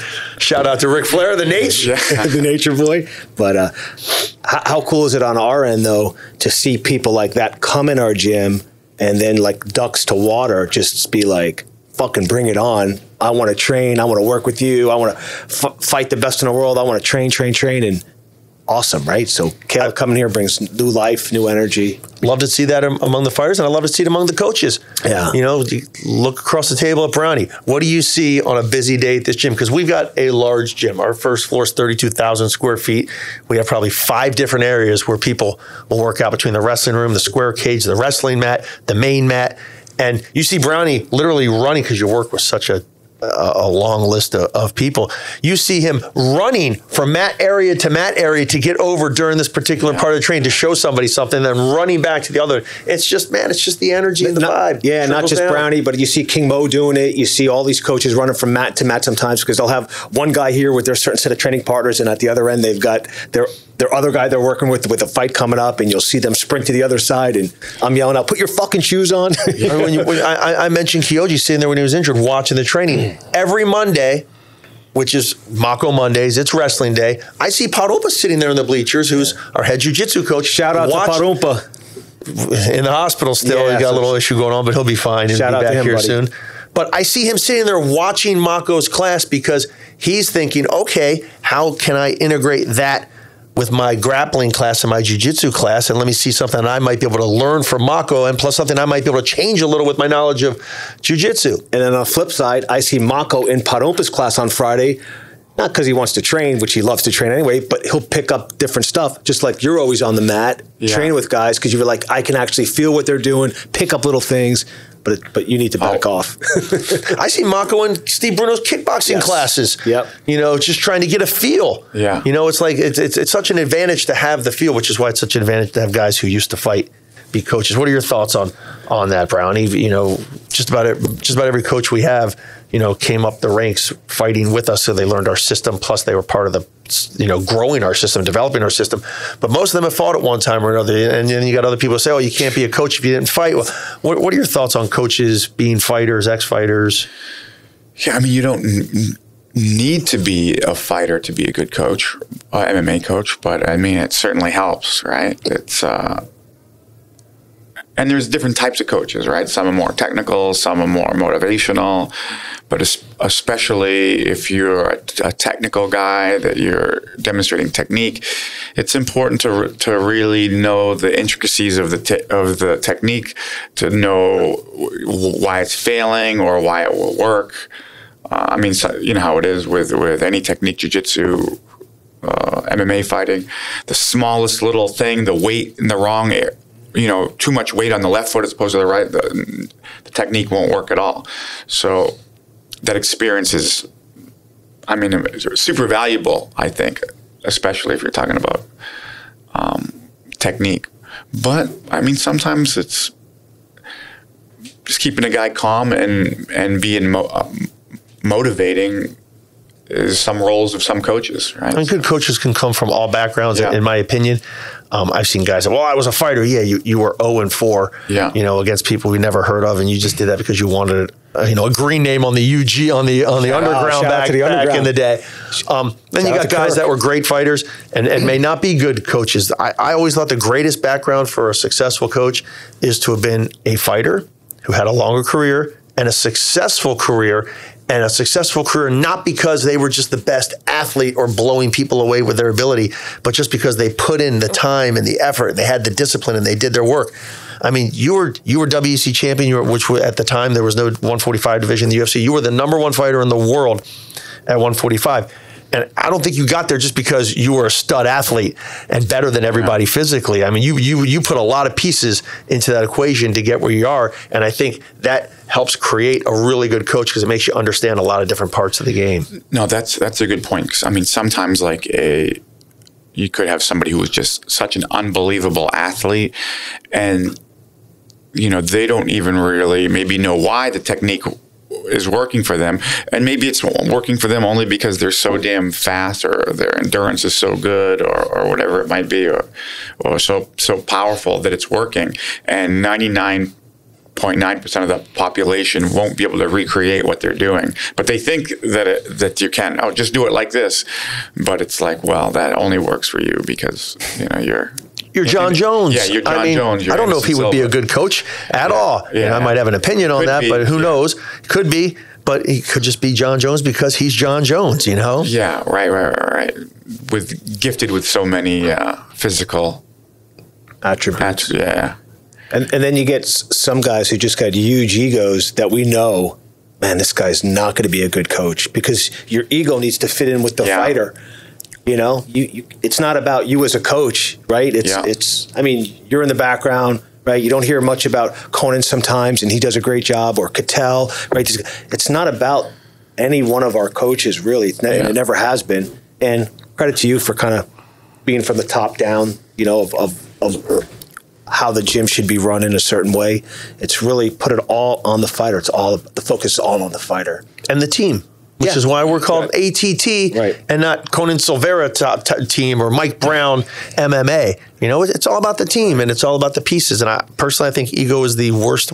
Everybody has an ego, but I think an ego in a coach is the worst qualification in any sport, and the worst characteristic they can have in any sport, but specifically as a coach, because a coach has to do so much and put himself almost subordinate to these guys in a certain way in making them get to where they are. You gotta eat a lot of shit as a coach and do a lot of things you might not want to do. It's not where, hey, I'm the coach, you bow down to me. It's like, what do you think? Yeah, I mean, it's like having a kid. Right? How would you know? It's I wouldn't. But I've heard people say this before, and I like the quote where it's no longer about you. Once you have a kid, your life is now about the kid, right? And I'm not a parent, but it makes sense to me. And you see some coaches that it's still about them. It's like, oh, this is. I see so many babies in here. Sometimes I think you're more of a parent than you think. And, sometimes you need to be an authoritarian. You need to lay down the law to some of these guys when they're not doing things the right way and they're making bad decisions. Sometimes you got to coddle them if that's what they need at that is not your strong point, buddy. You're not an authoritarian. Being the bad guy? That is not your strong point. Yeah. If there was one weakness in Mike Brown, I'm going to dispel it right here. Well, that's a strength actually. There's here. Truth to that. It's actually a strength here because he's got lots of other people around him who can be the bad guy. I mean, know your role. Being a dick is one of your strengths at the gym, and he doesn't need to be the dick when he's got you around being the dick. Tell this guy to get out of here. Rich. Hey, help me out, Rich. Speaking of egos, when are you going to get rid of yours? I've probably got another 6 or 7 years of living. Love it. Hey, so let's go to a different topic here. I want to demystify and take away this strength and conditioning as it applies to MMA. So I'll preface it by saying there's some good strength and conditioning guys out there. Everything has its place, right? But with MMA, my opinion is that it's a small portion of what makes up an MMA fighter, and it should be a small portion of their training. Some of these guys think it's the end-all, be-all. But I guess if you look at it on a pyramid, like the food pyramid, I always put strength and conditioning where it's dessert. You can do it, but don't get don't make that your base. Brown, what are your thoughts? I mean, it's a good analogy, the food pyramid.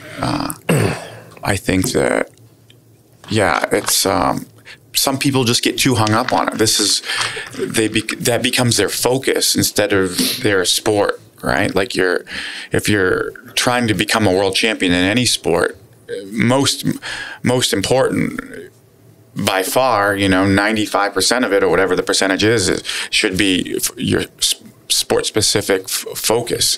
I always say the best conditioning in the world is live fighting, live grappling, live boxing, right? This is just like the fight, exact same,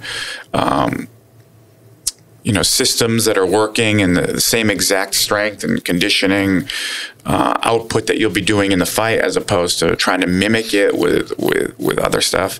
So you're saying you get a lot of strength and conditioning by wrestling, by grappling, by doing your jiu-jitsu, by sparring, by going live. That's the best conditioning in the world. Jumping cones and throwing the ball against the wall, is nowhere near that, right? Smoke and mirrors, and Mike? Sometimes though, maybe you're injured, you got to. Not talking about injuries. Right, you got to. Not talking about rehab. Be careful. But some people focus too much on it. I think there's a lot of things that go into it, and to your point, you're right. You're not locking the door to the cage and getting on VersaClimbers and seeing who can go farther. That's the last thing in the world that plays into that. I think some guys get enamored with the look. Some people want their beach muscles. You're 26 years old. You're spending a lot of time around the ladies or the guys or whatever it may be. They love the way it makes them look. It's, to some people, it's a better alternative than getting punched in the face.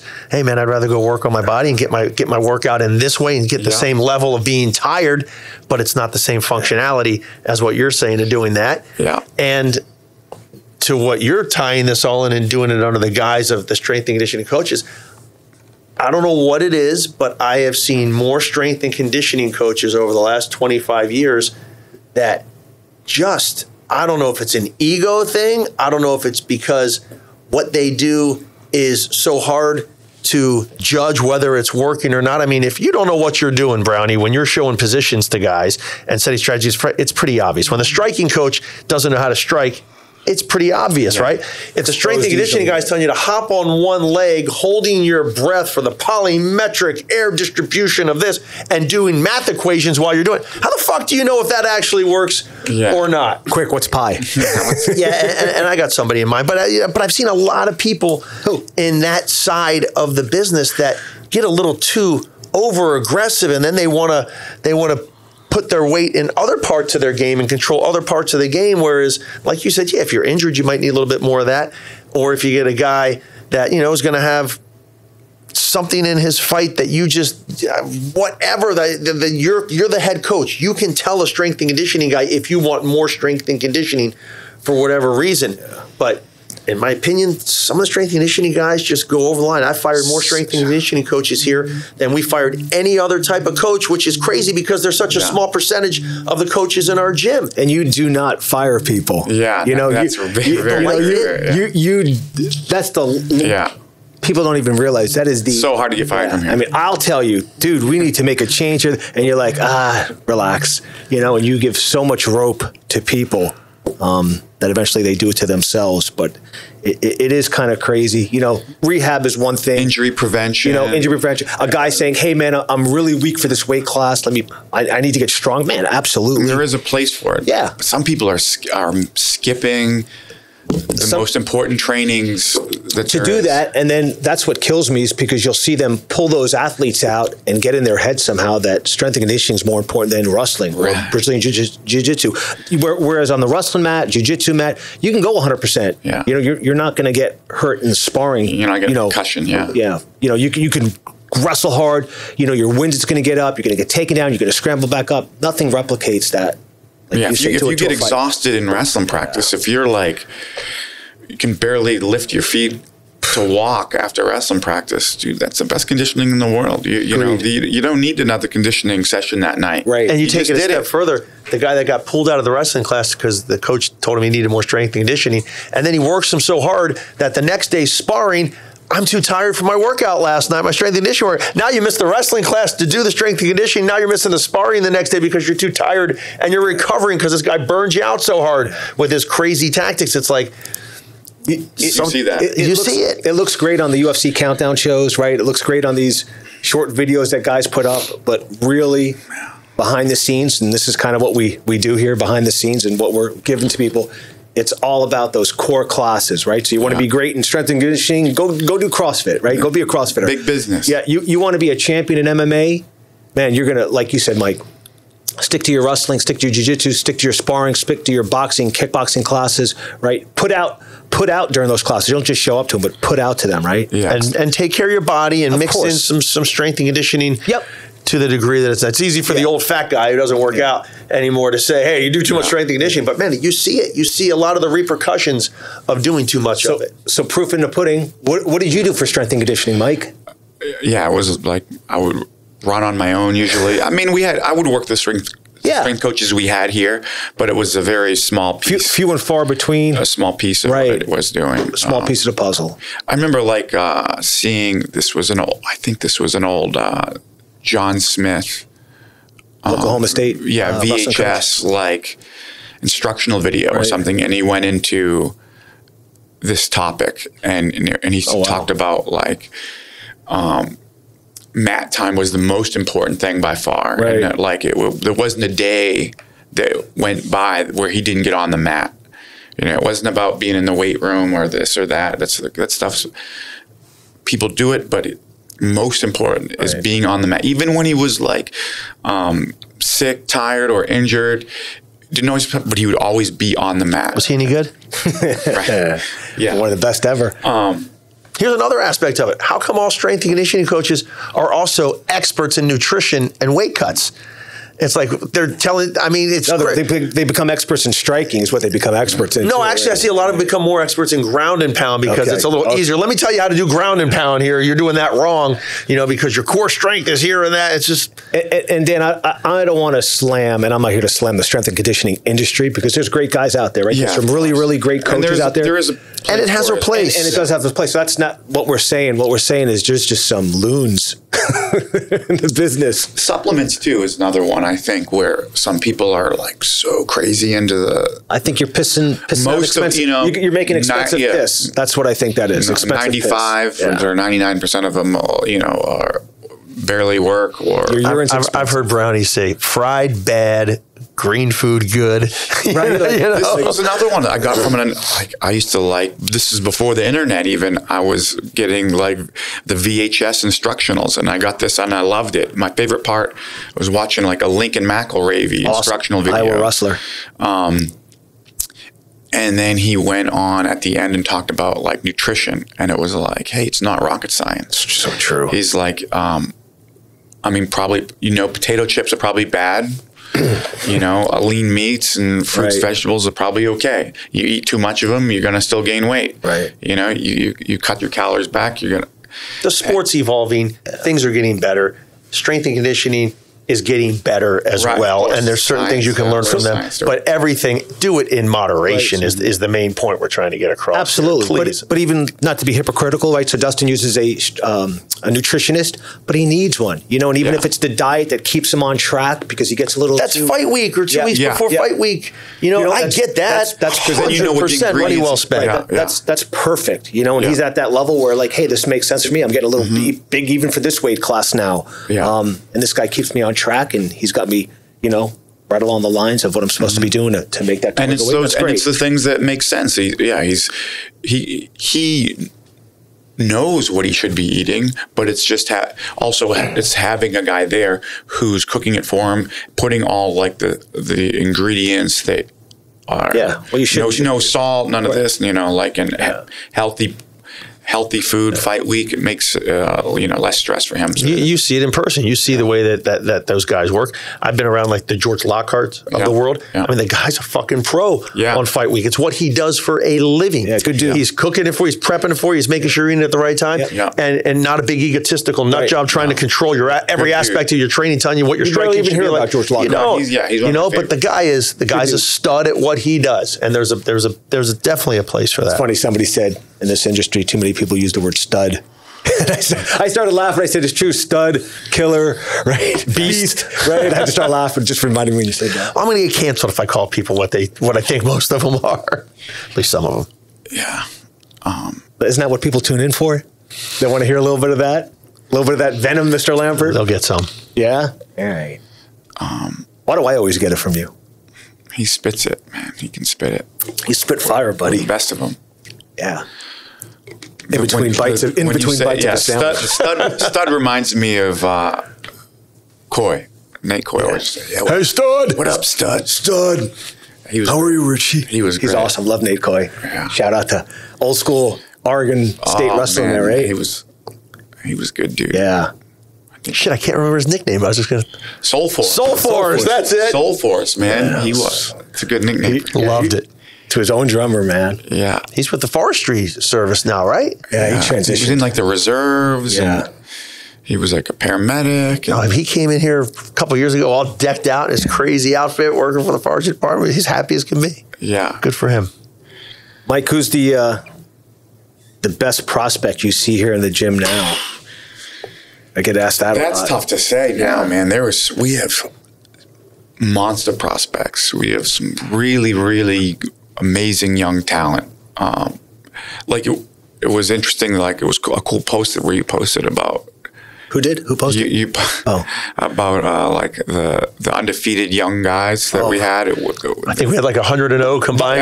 Now it's something like What was funny is you didn't have them all in there, right? You missed a couple. I was getting, like, yelled at from people like, "Hey, I'm 6-0, asshole. Where me?" Like, shit! Like even the Ashkabar brother, he's over in. He's like 20-0. Yeah, he's like 26-0. He's 24-0, whatever he was.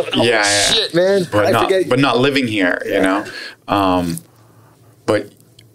Man, no, we have some monster young talent between Johnny Eblin, Danny Sabatello,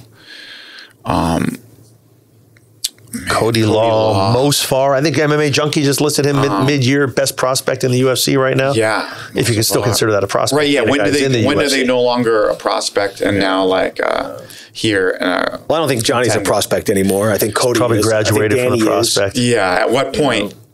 Are they no longer? Is it cool for you as a coach to come in and work from that whole spectrum of guys that are the young prospects that have never fought, that you're building up and watching the process, and then going in with the Masvidals and the DPs that have been through so many wars and so many ups and downs in the business? It's just so many different looks that you have. You got to wear a lot of hats, huh? Yeah, it's cool to see guys that had never trained in MMA before when they start here and then completely develop. That's pretty cool, pretty interesting. Yeah, usually.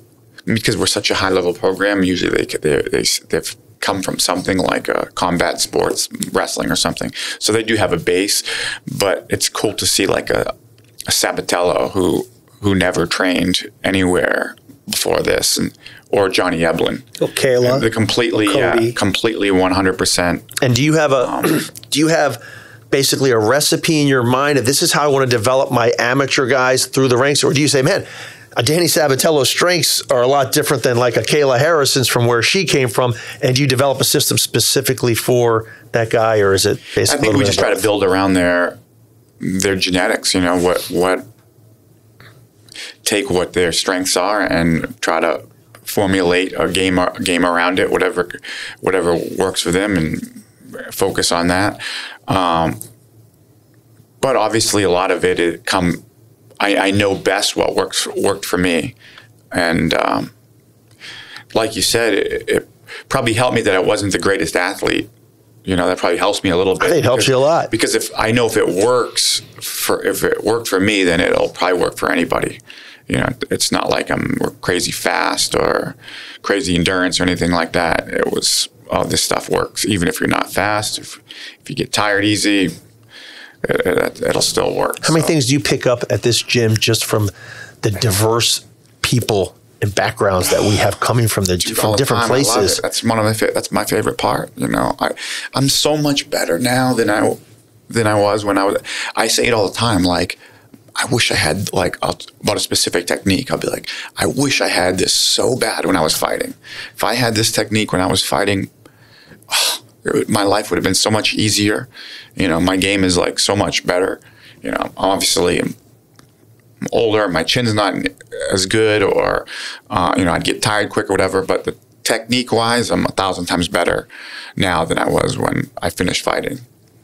So it's funny, you see a lot of high-level guys come throughout our gym, right? UFC fighters or just high-level grapplers, whatever, and you do a little small class at night sometimes, or sometimes you'll take over somebody's class if they're traveling, you'll cover for them. One of the things I saw you do is actually pretty cool. So you'll get a visitor here, could be like a Hani Yaya when he first came here, and the first thing you do is, hey, Hani, go show us that north-south choke that you do so well, and you'll take his strength, and now it'll go to the team, and then it's funny, you fought Hani, and, but you know what he does well, but hey, man, give back to the team. Show us what you do. And obviously, Hani's part of our team. He's got a fight coming up. We'll talk about that in a little bit. But I think that's actually a great thing. Yeah. I love getting better. So it's. You don't know. I don't think I don't know if anybody's ever said no either. Usually if you ask somebody, hey, can you show us this move you do? I think everybody's been super cool, and everyone. Sometimes I'm teaching, and sometimes we're sharing, right? You give your information, I give mine. Isn't that what a big team's all about? Yeah. Giving back, right? And we got information from all around the world, right? We got people from, I couldn't imagine. It'd be interesting to count how many countries are on that mat sometime, right? We should take a big practice, like a wrestling practice, and try to find out why don't you just name them off? Obviously, the United States, Cuba, the Ukraine, Russia, Ireland. There's a couple guys here. We got guys from countries that I don't know were countries. Got to give them the shout out. Right. Scotland when Wallace is here. Yeah. Right. I mean, England when Scott Askrom's here. Right, and Pickett was here. Just a lot of Russians throughout South America, Central America. How didn't anybody say Brazil? A ton of guys. Argentina. I mean, there's Bolivia. I mean, there's guys everywhere, man. Yeah. Everywhere, and all bringing a different style and a different little flavor to the mix. And different movements and what they think, and you're like, oh man, this works out. This is a different look, right? And then you incorporate this into your system of coaching, and then you incorporate that. It's interesting to me just because most people say, you see these fighters getting better and better, but we look and we see the coaches evolving. I mean, how much better of a coach are you now than you were 5 years ago, or even 3 years ago? You're always getting better at it. Yeah. You work closely with Steve Monko. How much better as a coach did Steve Monko get? He's a phenomenal wrestling coach, right? Yeah. But I'm talking about MMA coach. And I see his development starting to get up there. Exchanging ideas and trading ideas and all growing together, man. It snowballs. Some people like to change it up and go to different gyms to try to get. The beauty of this place is the people come here. So we have people from all over the world coming here with different ideas. So you don't have to travel. That's the beauty of it. Somebody said, maybe it was Masvidal. I don't want to give him too much credit, but he said, build it and they will come, right? And you built this thing together with a lot of people and built it up, and over time, and people have definitely come here, and made a little bit of a factory. This place, in a good way. This is going to be interesting. This Pennsylvania Penn State thing, right? Yeah. It's so cool. Pretty damn exciting to me. Yeah. You're gonna make some champions out of there. August 21, we're gonna do the grand opening up there. They're already up there. Marcel's already up there running things. He's got some of these guys working. We're gonna do a grand opening on the 21st. Bring up some of the big names from the gym down here and have some fun. So cool. So I'd like to address the elephant in the room, and I'm not talking about your weight, Mr. Lambert. Okay. I just want to know if this lock still works. I lost a lot of fucking money this fucking weekend. I just thought, wait, hold on. Does it? It's like that. A fucking lock of the week, and I got $160,000. The prop. He brings the prop. The lock works, but you're on a fucking short leash. Go ahead. Confucius once said, "A man can pound 1,000 nails and never be a carpenter. But you suck one dick and you're a cocksucker the rest of your life." So go ahead, cocksucker. Go ahead and tell us your thoughts. I still have $150,000 in my online account that I started with $1,000. Okay. I lost a fight. I was very comfortable in that fight. The interesting thing about that fight, which was the Derek Minner fight. Yeah, let's break it down. Against Darren Elkins. I was confident in that fight because I saw Minner having a much higher skill level than Elkins, and I knew that Elkins wins his fights by wearing you down and taking the beating or the damage, as he calls himself, and then coming back later in the fight. Yeah. And I didn't see Minner having a questionable gas tank. I never saw him gas out in fights. And the first round, I mean, he was dominant in that first round. He was better at everything than Elkins. And then he hit that wall in the very beginning of the second round. And even with his takedowns, he had nothing left. Yeah, even with his takedowns. I was surprised. So is that just something we didn't see in prior fights and it was always there? And did he have a bad camp? I don't know. It's a crapshoot, which is why my first rule in gambling is get a fucking job. This is not how you're going to pay all your bills, because if you were trying to pay your rent based off of that fight, you're homeless. Right. You know, and it's a marathon, not a sprint. So sometimes you're going to have to suck it up on a fight like that to make it down the road. So yeah, they don't always work out. Yeah. I lost on that one. I'm not losing my confidence with my picks though. I just like throwing some shit your way because you were fucking uber confident. I was. But what's funny is, you know, people commented on it. You lost that fucking pick. Yeah, no shit. You lost it. But we lost it too. You know, I lost $1,000 because I bet that fight, you know, my app, I was up $1,000. So I said, fuck, I'm going to go heavy on this. And I used it in a lot of parlays, which busted up my parlays. Is what it is. But like you said, Dan, hey, have a fucking day job, number one. Yeah. Use some common sense, right? Meaning manage your money, some money management in your budget. And again, you know, this is a thing that you kind of do as a hobby and try to make some money. We're trying to give you real picks, and it's actually money that you lost 10 grand. I did. I had 160 in the account. He knows I just said I got 150 right now. So put it in perspective, but we put our money out there too. You made it up on TJ. You had some straight money on the TJ fight, right? Well, I liked the TJ fight, not because I thought TJ was going to win. I just thought it was a pick 'em fight. Yeah. And I'm going to, and if TJ's plus 165 against anybody, it's pretty enticing to put some money on TJ. You know, you're not necessarily always betting who you think's going to win. Sometimes you're betting just because the odds are out of place. And I think we get a little better perspective, obviously, on people that we're familiar with from training here. You know, whereas you watch like a Minner fight and you don't think he's going to gas out. You think he's going to keep that gap in talent throughout the second and third round too, based on his history. But you don't know what's going on in his training camp. Whereas here, we kind of know what's going on in someone's training camp. Right. If they're in great shape, if they're in bad shape. So, and even then, people might want to take some of our tips a little better for our guys and outside guys. But you know, I saw what I saw leading up to that fight. I picked it. I lost it. Some people, if anybody took my advice, sorry about that. We'll make it up to you. Yeah, and I told people, I said, hey, sorry about that. It is what it is, but hang in there and catch the upside. So, you know, does it matter if you win your first 10 and then you lose, or you lose your first one and, you know. Brownie likes to pick fights because he's a competitive fucking everything he does. Fantasy football, MMA, gambling. What do you like? It's a bit like poker, though, too, where like, right. This is real, damn it. No, sometimes you have like a hand that you're supposed to bet, right, heavy on, like, oh, I'm supposed to raise in this situation. But you do get burned sometimes, right? Like, even though it's the right move to raise, sometimes the other guy might have the higher hand, and you will lose on occasion. But it's the right bet. It's the right bet. It's the right bet to make. Yeah. But it doesn't always. You know, sometimes it's 2 steps forward, 1 step back, 2 steps. And you have forward, to be smart, because if you have a fight that you like in my mind, I liked Minner. I like TJ because of the odds, and we'll get into. I like Ronnie for some reasons this coming weekend. So, you know, I had Minner in a lot of my parlays, and I played, and I lost a lot of money on that. But you also look at it and say, okay, well, bad things happen in fights. There's a lot of ways to win a fight in MMA, and there's a lot of ways to lose a fight in MMA, which is part of the reason you have a lot of underdogs win and favorites lose in MMA. What happens if one of those things bad happens in that fight? So I also had some parlays with TJ Dillashaw and not Minner. You know, I bet some money on TJ straight up. I took some fights where I took TJ and I left the other fight or two open that you can go forward. Some of the apps have that option where you can lock down one piece of a parlay and leave the rest of it for the future. So I've got some TJ Dillashaw plus 165 in my bank that I now have the ability to parlay in the weeks to come with guys that I see that are coming up. You can do that.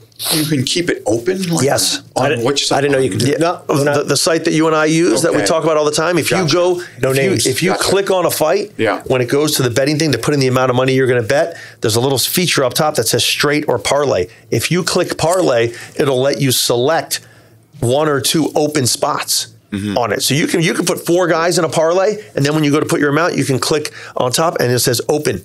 And you can add 1 or 2 spots for the future. You can carry that forward months. Oh, I haven't done that. It's actually a neat little trick if you're really comfortable with a fight. This is really good. Yeah, because you could just keep a bunch open. Because if you max bet, right? If you're all I mean, like on that side, it's $500 max bet on the parlay. But there's not any other things you're comfortable with parlaying yet. you could just keep it open for. Right. So I have some $500 parlays that are TJ and then a couple openings. TJ and Ronnie and a couple openings. Is there a time limit how long you can keep them open? Do you have any idea? I think it's months. Wow. No, that's nuts. That's nuts, right? Like, yeah, I mean, saying your money's tied up, but so what? So what? I mean, no, but I remember you saying this, but I haven't seen that. That's pretty awesome. Now I could see now how you hit the big parlays like with this. Yeah. Because I've done parlays. You're waiting to get like another one that you're really comfortable with. Yeah, I told you the big hit I made I said, Dust is the last leg of, I got all these parlays. Right. And I started telling you some of the parlays. You're like, that was like 2 months ago. Right.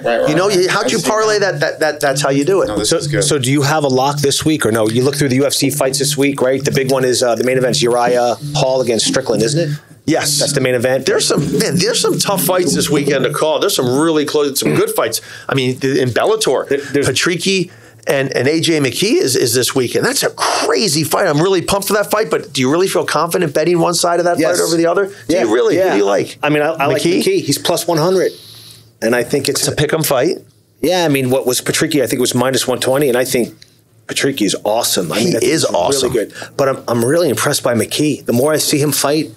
He's not a one-dimensional guy. I'm impressed by him. Younger, bigger guy. And I just like that I thought that would have been a little bit closer, but I like plus 100. I'm going to jump on If you told me... It's not a lock of the week. It's just what I like, my personal... If you told me 3 years from now, AJ McKee was going to be the number one fighter in the world, pound for pound, forget about his weight class, I wouldn't argue with that. I'd say, I could see that happening. The guy has a lot of tools, but who's his biggest winner up to now?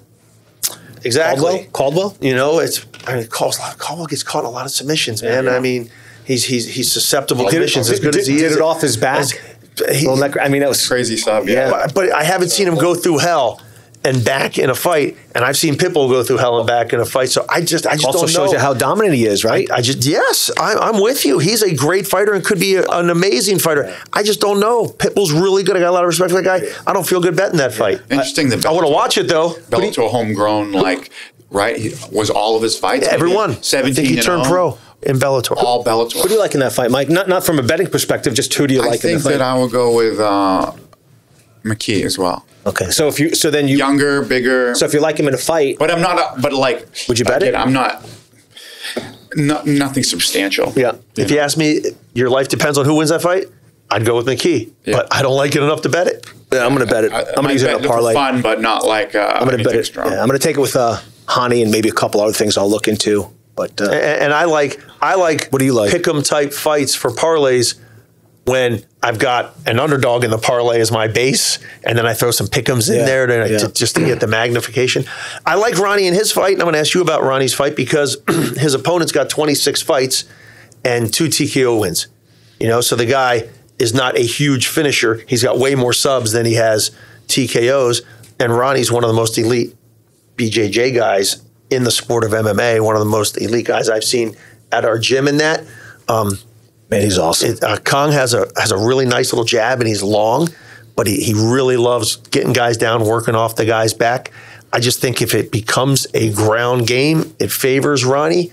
Ronnie's a slight underdog. I like that fight. Would I break out the lock and bet everything on it? No, but I like the fight. What were the odds? I think Ronnie's plus 115. Okay.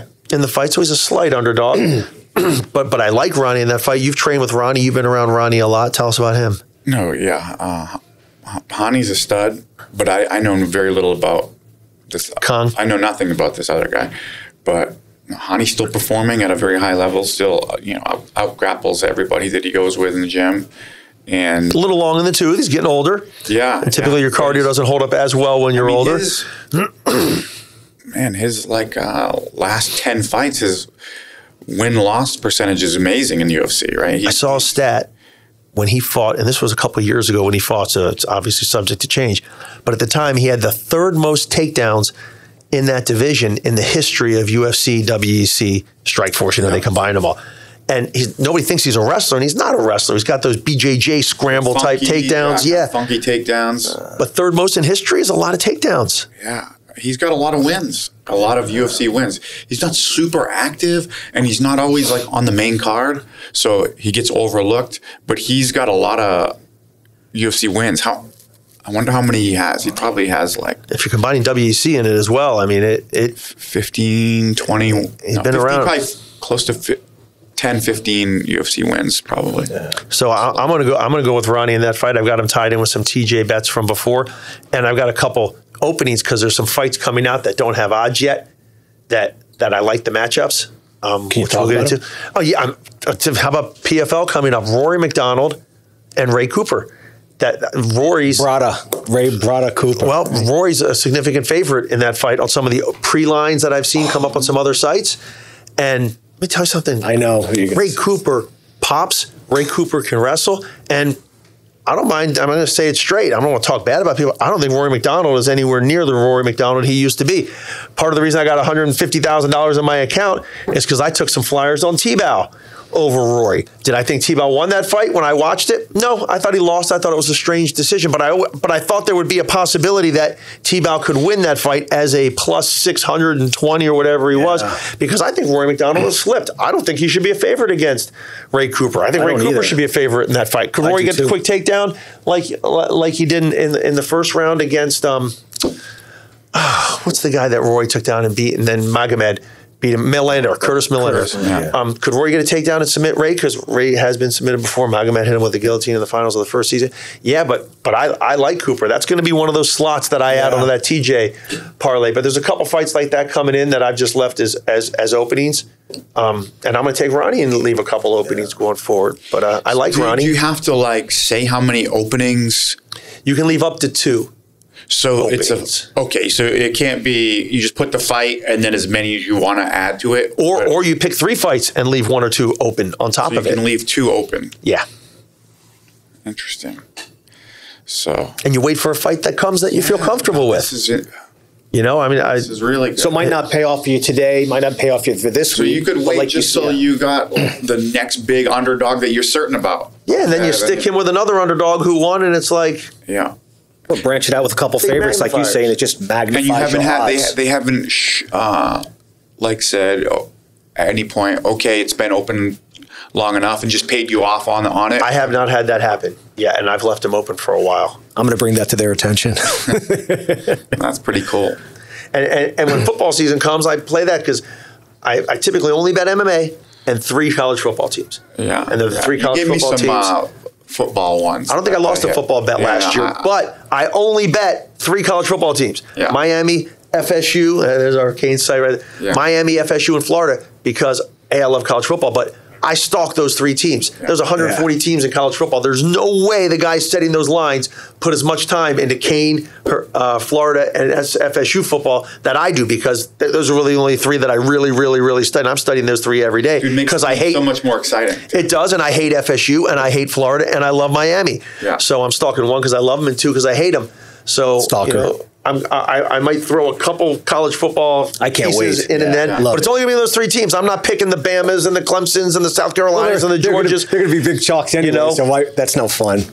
But yeah, I went to a game with you a few times, and it was kind of cool, and nice arena. But then when we got money on it, the game is so much more exciting. It changes it for a lot of people. Much more fun.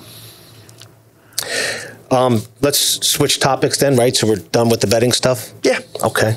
Let's try. I was almost done after last week permanently. Yeah, we're going to keep you on a short leash. So, Mike, what Titanic. Yeah.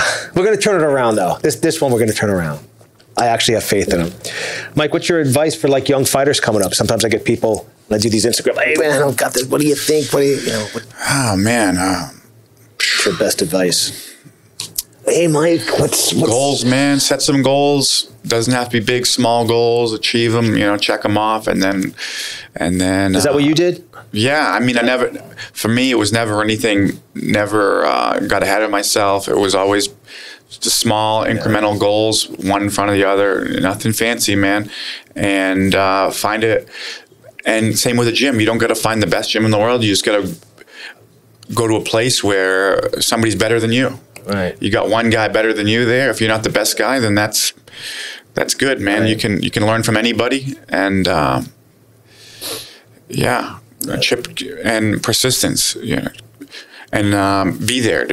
You show up. Just got to show up. That's it. That's 90% of the battle. 90% of it. Right? That's it. Just be there. Show up, and the rest will take care of itself. You know what else I throw in there? You're going to lose. how many fighters that have been around a long time have an O on the record? You know, it's what you do when you lose. I mean, you see where you ended up. Did a lot of people after Imanari fight, you were getting a little older, you tear your ACL, you're going to be gone for, you may have torn some more than that. Yeah. And you were going to be out for a year. But, you know, you stuck with it. Perseverance. Perseverance is huge in this game. I mean, we just had Dustin Poirier here. You talk about when he lost to Conor and how he bounced back from that, the first fight with Conor. When he got to 155 and started going on a run, then he gets in a main event at 55 and he gets knocked out by Michael Johnson. And then the run he went on after that. And then we talked about the Khabib fight.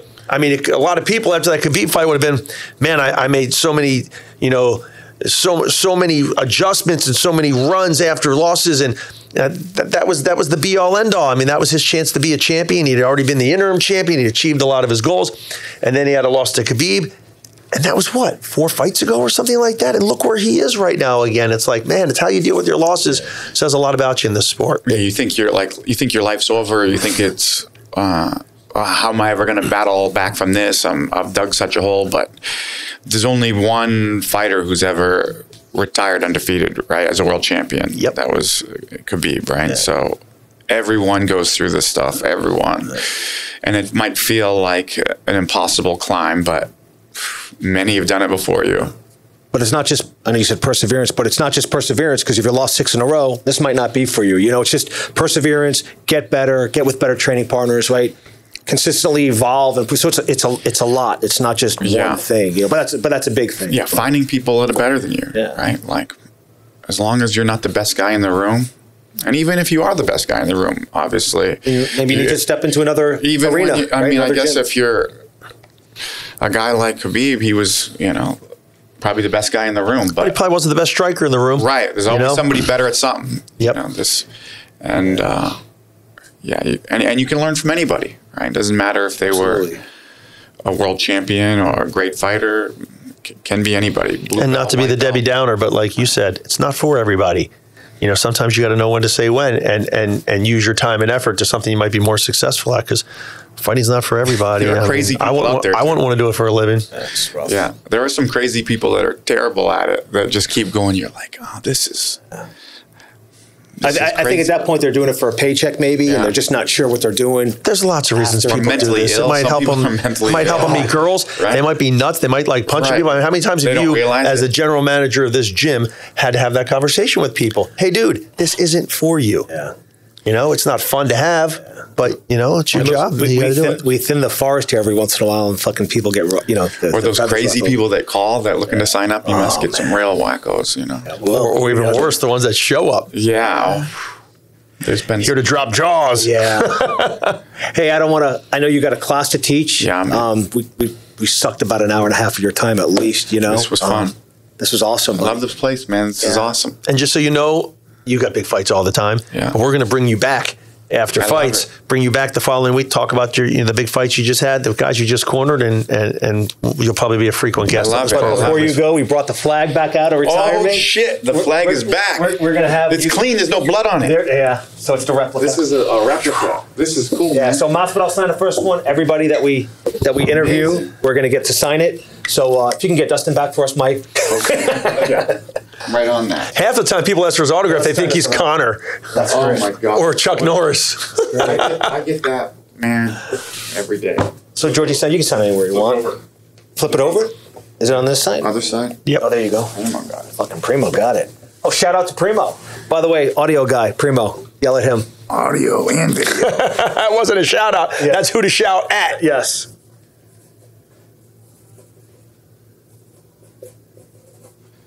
I love it. I should have been like Arlovski and said, get him. I'll get him. Fuck, get out of here, you son of a bitch. He's crazy. That's awesome, Brownie. Thank you. Great, thanks for having me. Yeah, our pleasure, buddy. Amazing. Thanks, buddy. Continued success with all the guys. This is going to blow up. Yeah. Good stuff. Continued success with everybody. Go make some champs. All right. We'll see you guys. Thanks. Yeah, get out of here so we can talk shit about you. Go get him. Yeah. Thanks, Primo. That was pretty cool, getting his perspective on the Masvidal's and DP's fight, and man, he didn't even touch it. You know, wow, dude, that guy's got so many things in his mind, MMA related, and the funny part about Mike Brown is he is such a nerd when it comes to this sport. This sport is everything for him. And I don't just mean nerd where he watches every fight.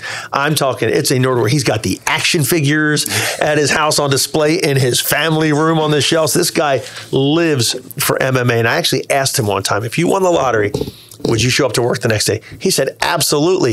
And then he started thinking about it. He says, maybe I wouldn't work with quite as many people as I work with now, so I'd have a little bit of free time to do stuff. And I said, okay, great. Who would you not work with that you work with now? And he sat there and he started playing with his beard like he does when he's thinking. He's like, well, maybe. Fuck it, I'd work with every one of them. Who am I fooling? It's just he loves what he does. And there's an old saying, if you love what you do, you never work a day in your life. And this guy's going to be doing this as long as he can get around. He might not be as active on the mats as he is right now because he really likes being involved in the training.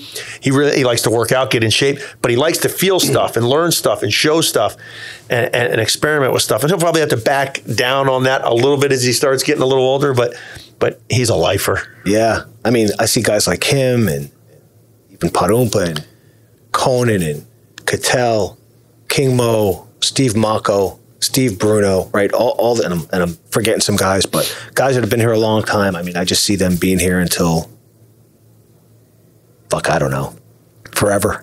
Like you said, We've had a lot of people come and go, but the ones that are most responsible for building what we have here and who are going to take this into the future, they stick around. I mean, they like what they do. They love being here, and they know they're a large part responsible for what we have, and they feel proud of it. You had a good saying, like if somebody would leave, or you fired them, or it just was their time to get out of here.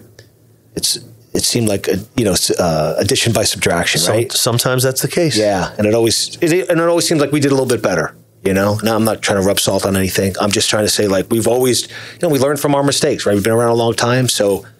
Shit, maybe we should have cut the cord quicker on certain things than others, but we always seem to all right, let's fucking gather the troops, let's move forward, let's make it better, and it seems like we're on that path again. You see guys like Brownie that have come up through the ranks where he was, and like you said, every odd job in the gym we had, he handled. Now you see the great things that he's doing, you sit back and you say, man, knock on wood, maybe we're getting lucky in some respects, maybe we're doing some stuff right, but I'm glad he's on our side. Me too. Yeah, love the guy. But I want to wrap it up. I just gotten a lot of support for the YouTube channel and everybody who's following our podcast.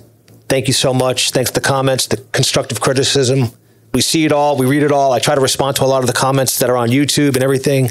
I'll tell Dan to stop talking over people. Did you figure out who you're bringing in next week?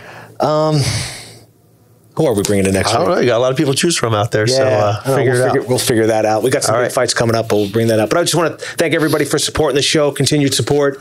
So subscribe. Share it, like it, all that good stuff. I don't even know about all that stuff. You know it better than me probably, or your kids do. But shout out to Natalie for these awesome new mugs and shirts she hooked us up with. So, all right. See you next week. It is a wrap. Thanks to Brian Corsello. Thanks to Primo. Thanks for doing the audio. Let's make it sharp this time for everybody. And we are out. Thanks, guys.